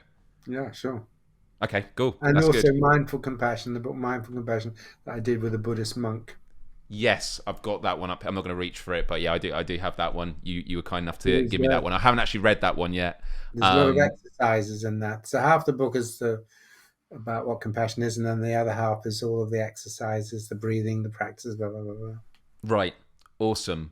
And then the other question I had is a personal question, because I think that, when we look at people who have certain professions in society, who are educators of particular subjects, it's very easy to forget that it doesn't mean that you're perfect and a master of it yourself. I mean, people that are psychiatrists or therapists, they have professionals they speak to keep themselves in check. They can feel adversity and depression and sadness. So my question to you was that, what do you find personally most challenging when it comes to maintaining a compassionate Paul Gilbert mind? Some of our politicians.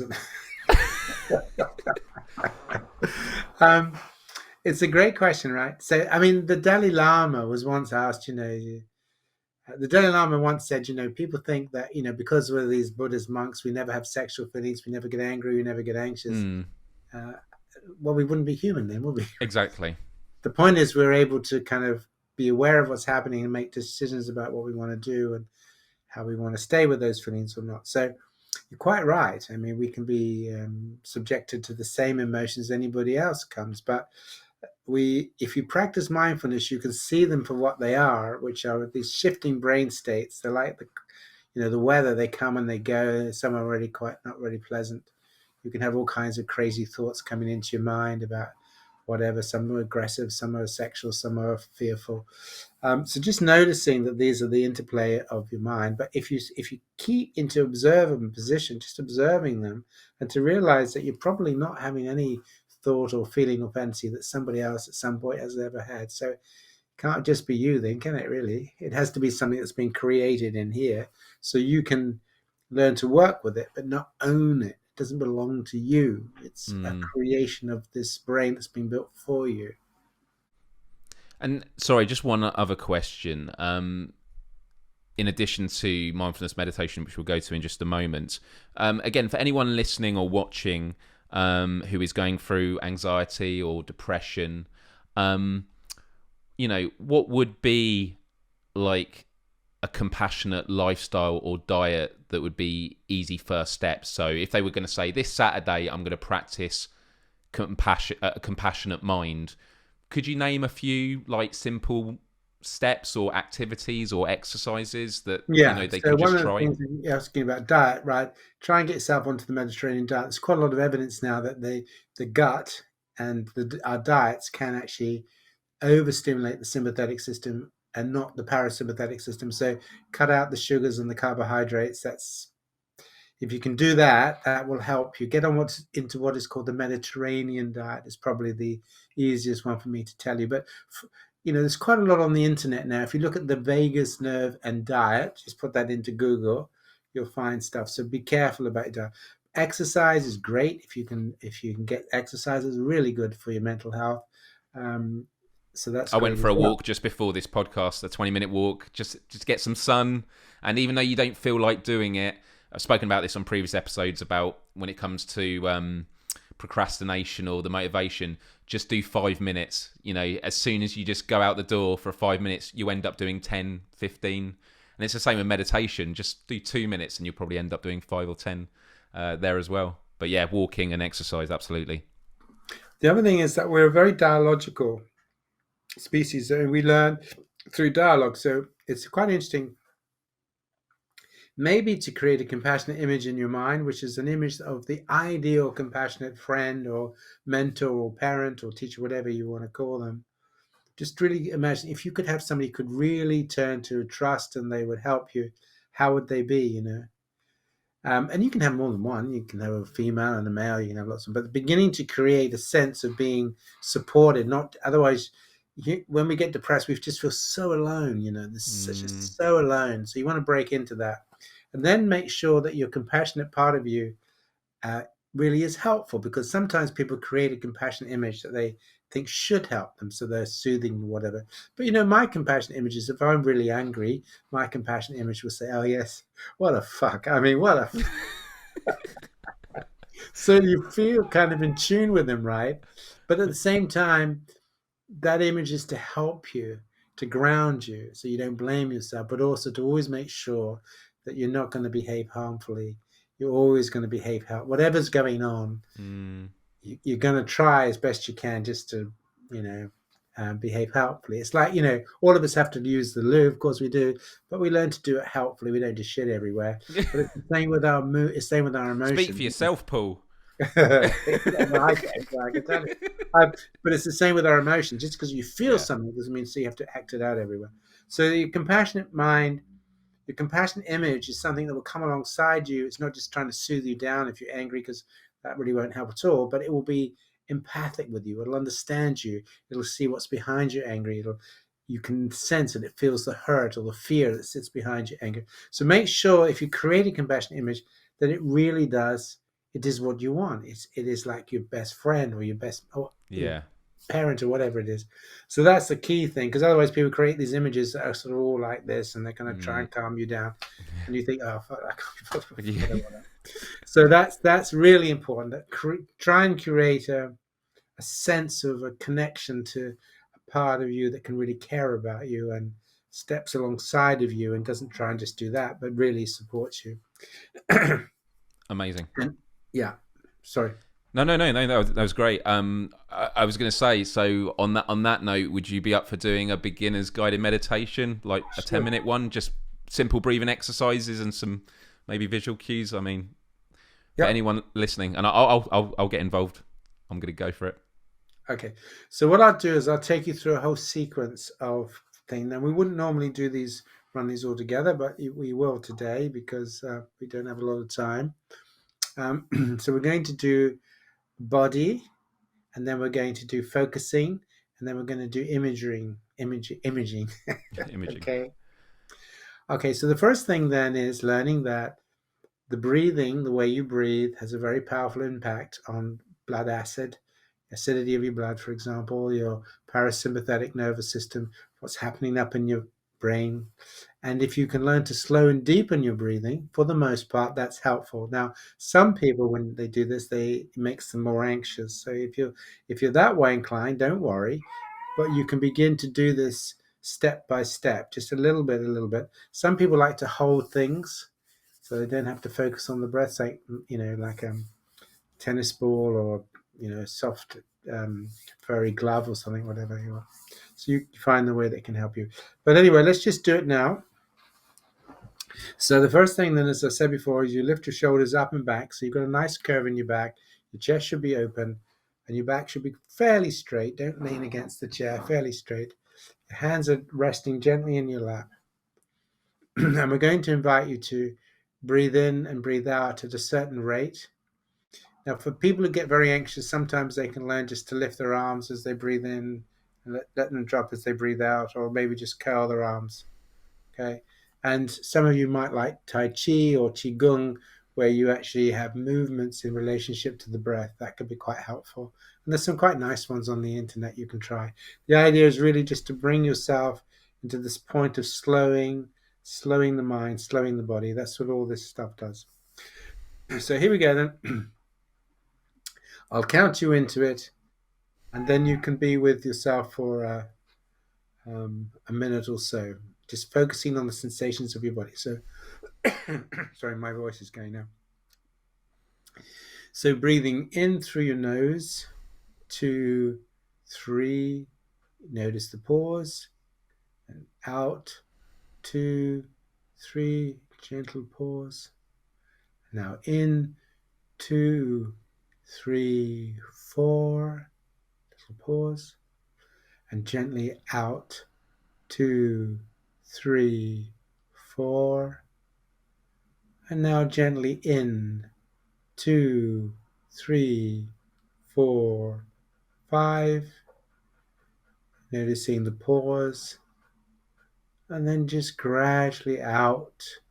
2, 3, 4, 5. So just focus on the sensation of air coming in through your nose, down as deep as you can allow it to go, and then gently leaving your body so that your lungs are filling up reasonably. And then when you breathe out, they're emptying. Sometimes people give a little push at the end of the out breath.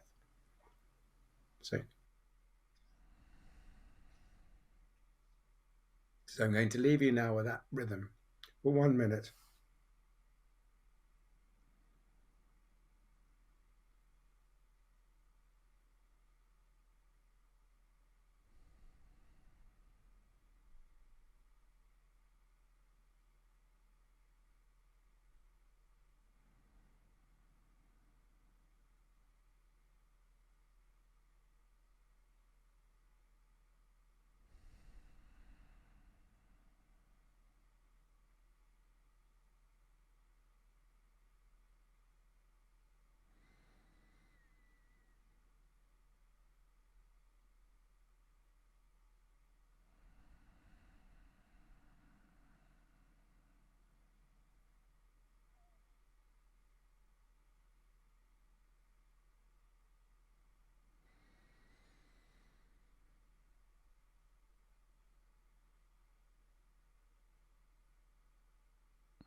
Okay, so keep that breathing rhythm all the way through now. And now we're going to do a little experiment. So sit there for 20 seconds, just with your neutral face, whatever face you've got, and just a neutral face. And then after 20 seconds, I'm going to ask you to deliberately create a friendly face. Imagine that you are greeting somebody you really like, really care about. And there's a joyful welcome on your face. Okay, it doesn't have to be a huge being, just a gentle smile.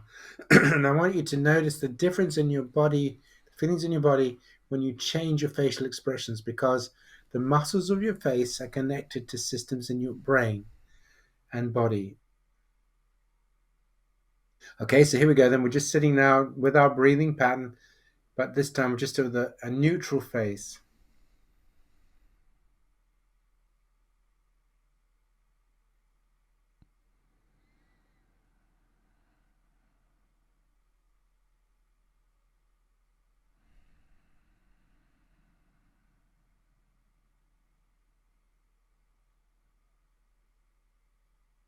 And now that friendly face.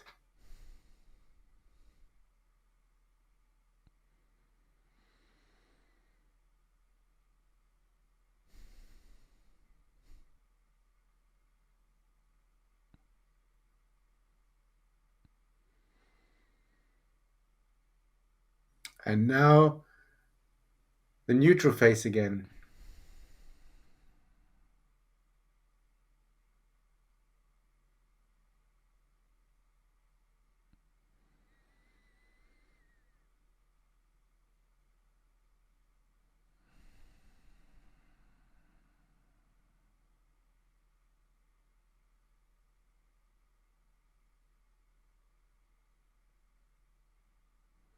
And finally, your friendly face.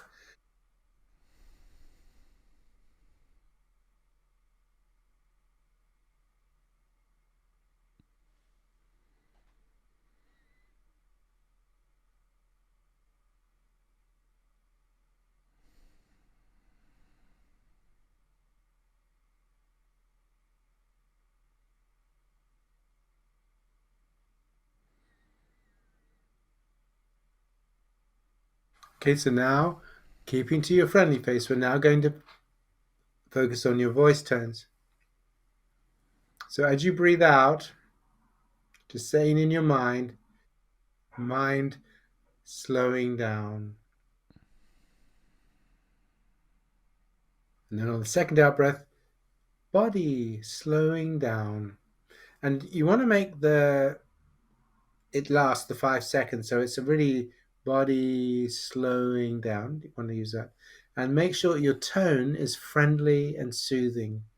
Okay, so you don't want an aggressive tone. Come on, body, slow down.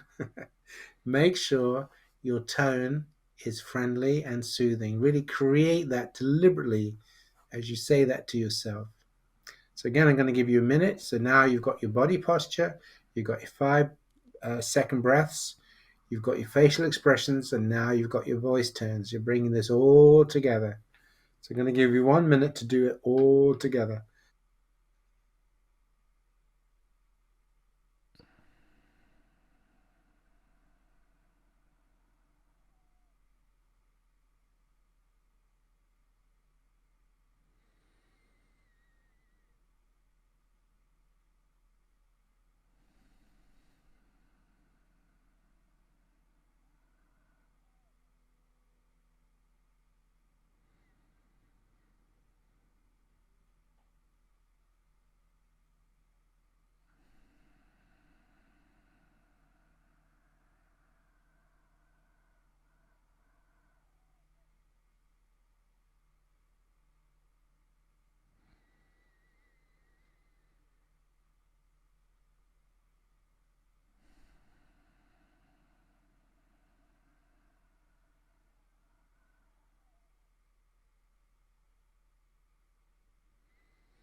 Okay, so now just notice, check on your posture, make sure that you haven't slipped back, that your head's still up, shoulders are back. Check on your breathing, check on your facial expression. Just make sure nothing slipped because it can do quite easily. And you might have a sensation of your body just feeling more grounded, sitting like a mountain, stable, feet flat on the floor, letting the chair hold you up, feeling your weight in the chair. This is called body grounding. Grounded in the body, sitting like a mountain.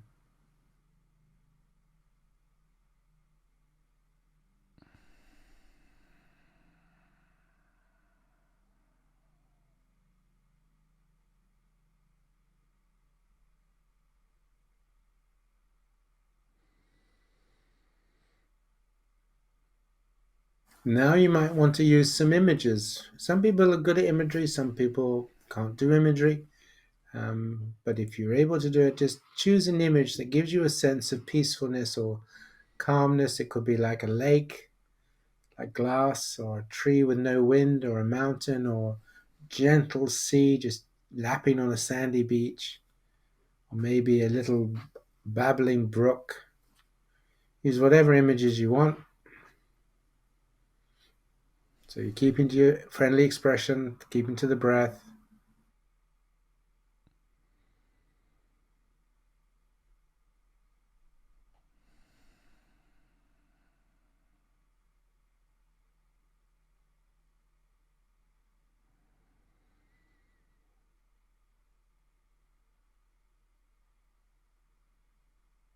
Okay, now we're going to do a wisdom meditation now, which is that no living thing chose to be what it is. No elephant chose to be an elephant. A lion didn't choose to be a lion and a predator. An antelope didn't choose to be prey. Everything just comes into existence because it's made by nature, including you, including me. We did not make ourselves. We have bodies and brains that have been built for us, not by us. And given the choice, we probably wouldn't have designed them like this. And while some people's bodies work very well, tragically, some people's have all kinds of problems with them. And because they never chose that, this allows us to have deep compassion for the bodies in the world that give people pain because they didn't choose that.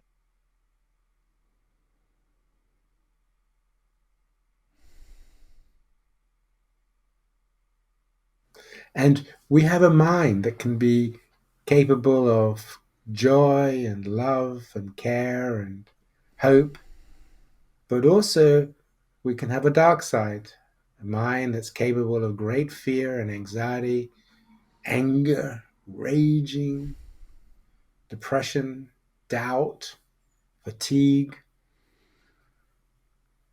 sleepless,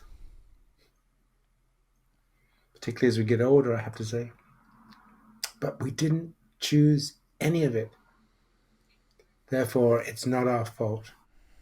We have to manage it for sure, but it's not our fault we have this potential. This is a great wisdom, right? Don't own this stuff. Remember, there are millions of people in the world right now and who have lived before, who have felt like you, who have thought like you. Because this is what brains do, right? What you do have and what is unique to you is only you have a consciousness of you.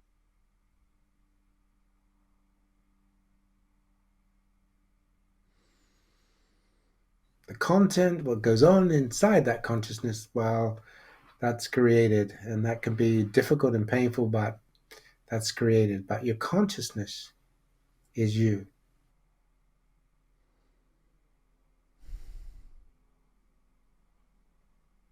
And your consciousness is aware that it can be full of different things. One day it can be full of anger, another day it can be quite happy, another day it might be anxious according to what's going on. So your consciousness is quite aware that what plays inside it, like on the screen, computer screen if you like, are all kinds of different things, but your computer screen is not the program.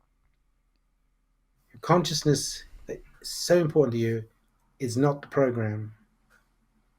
So beginning to be able to become observing of what's playing in your mind, what's playing in your body, what's going on.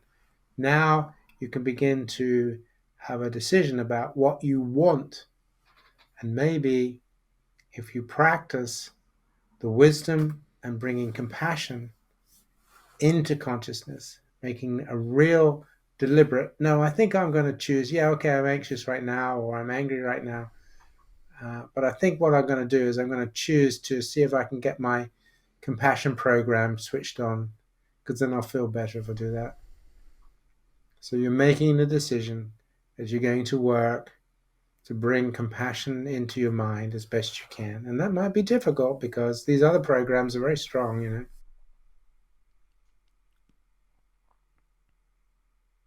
And so your compassion program tells you, look, it's not your fault what you're feeling. That isn't your fault. But let's just focus on what would be helpful to me right now.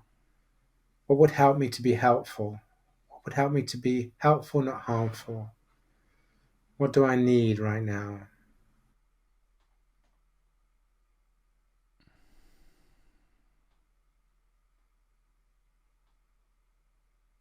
And then imagine that you have this part of yourself, which we will call your compassionate self. You have this great wisdom inside of you if you can learn to pay attention to it. Because the other parts of you, your angry self and your anxious self and all the other parts, they kind of shout quite loudly. They're gate crashes. They just turn up whether you want them to or not, right? Whereas your compassionate self, it has to be coaxed and encouraged to come into the center of your mind, and you can do that. You can practice that.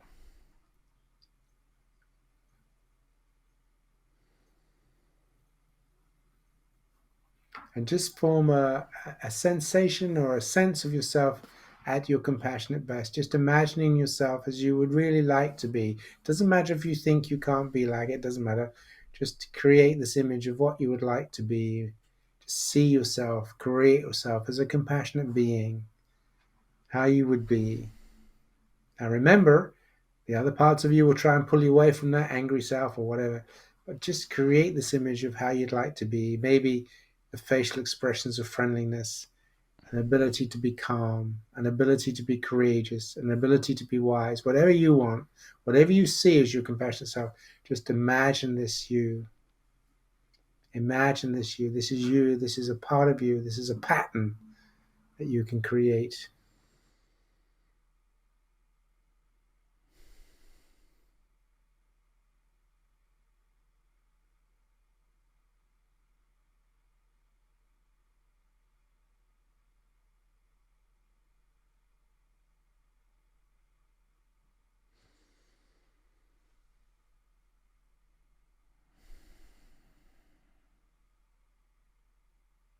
So when you have an idea of what it is you like to practice, then practice. It's like playing tennis or golf. Once you've got the idea of the shot you want to play, or the swing in golf, or the whatever tennis, or you want to play the piano, you've got an idea of the keys you want to play, then play. Okay, it's difficult if you don't have an idea of what you're trying to create, but once you have an idea of what you're wanting to create, now you can practice. Now, on a regular basis, you can practice imagining and being and acting as your compassionate self. Okay. Now, remember, you'll get pulled away from this quite a lot because of the other selves, like the angry self and anxious self and whatever, or excited self that wants to rush off and be impulsive. It can always pull you away from this. But if you hold this center ground and practice this part of you, over time, it will strengthen in you. This will become more natural to you. And it can be fun as well. It's not just all about engaging with suffering, it can bring you joy.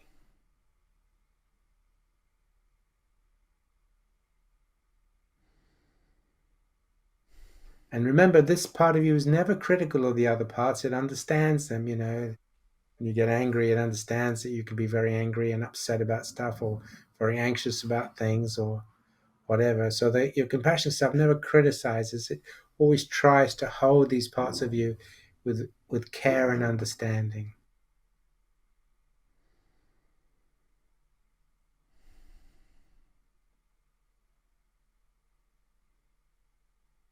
Okay, so we're going to take you through one last time then. And as I say, if you practice these things, you can do them step by step.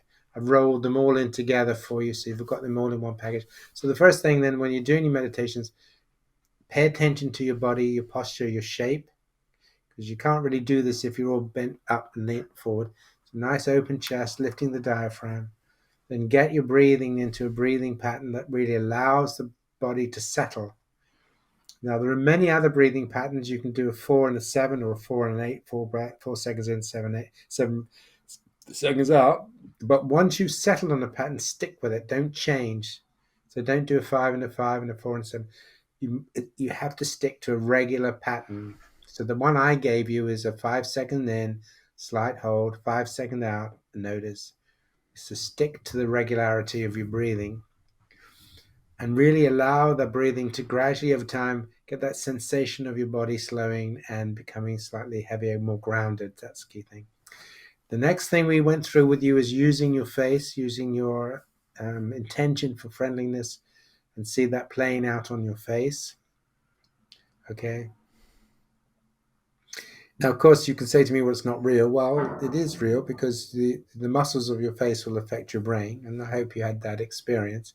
Then the next thing we did was to look at your voice tone. So we've done body, posture, breathing, face, now voice tone.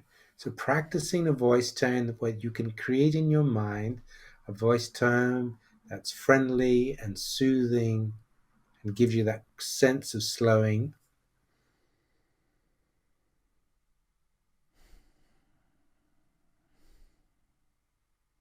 So working the body, working the body.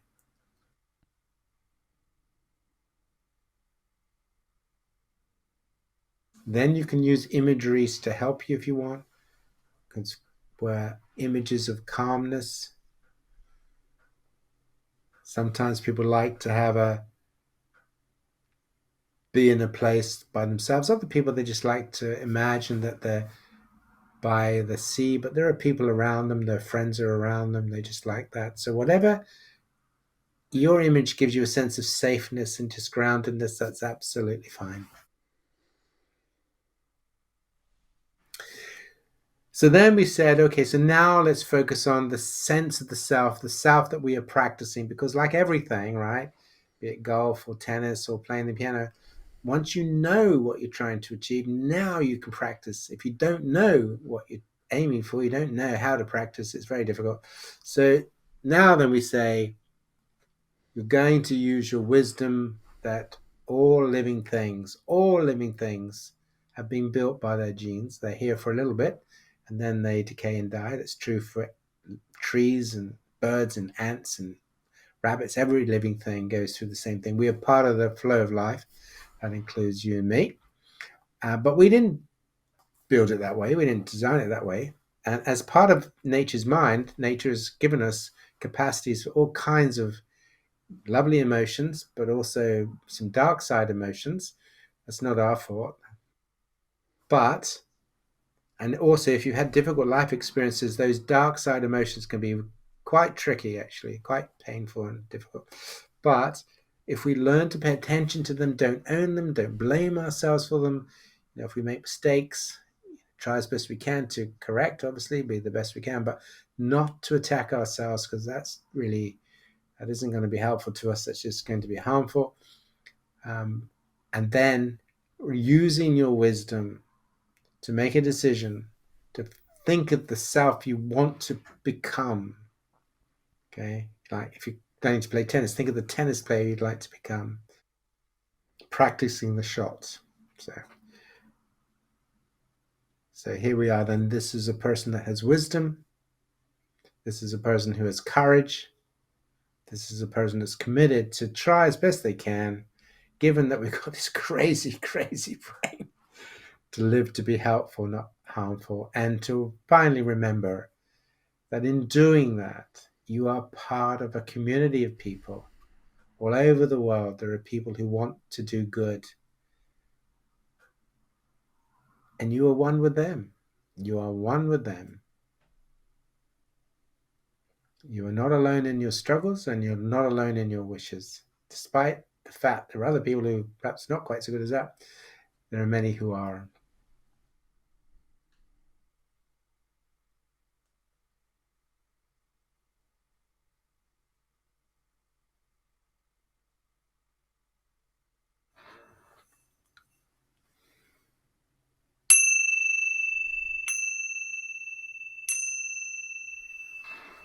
Okay, there you go. Now, you can practice bits of those things or put them together in different ways. There's some really lovely meditations on the internet. You can do walking meditations, eating meditations, lots of wonderful things to go and explore for yourself. But these are things that we like. And there's a video which you might like if you're interested in how to use compassionate self, which is called Compassion for Voices. Okay, Compassion for Voices. Just put it into Google and you'll find it.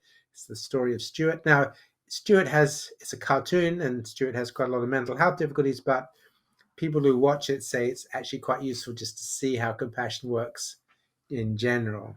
So although that person has a number of difficult things to work with, the video shows you how you create a compassionate self to help you. Okay, so I'm going to hand back to Miles now and say thank you very much, Miles, for our conversation and giving me an opportunity to talk to people. And do come and visit our website. And may your compassionate mind serve you well and guide you for your rest of your life, really. Paul, I can't think of a better way to end a podcast. I feel so calm now. I love doing this, and I hope anyone that's tuned in and got involved with this, you can listen back to this anytime you want to give it another go.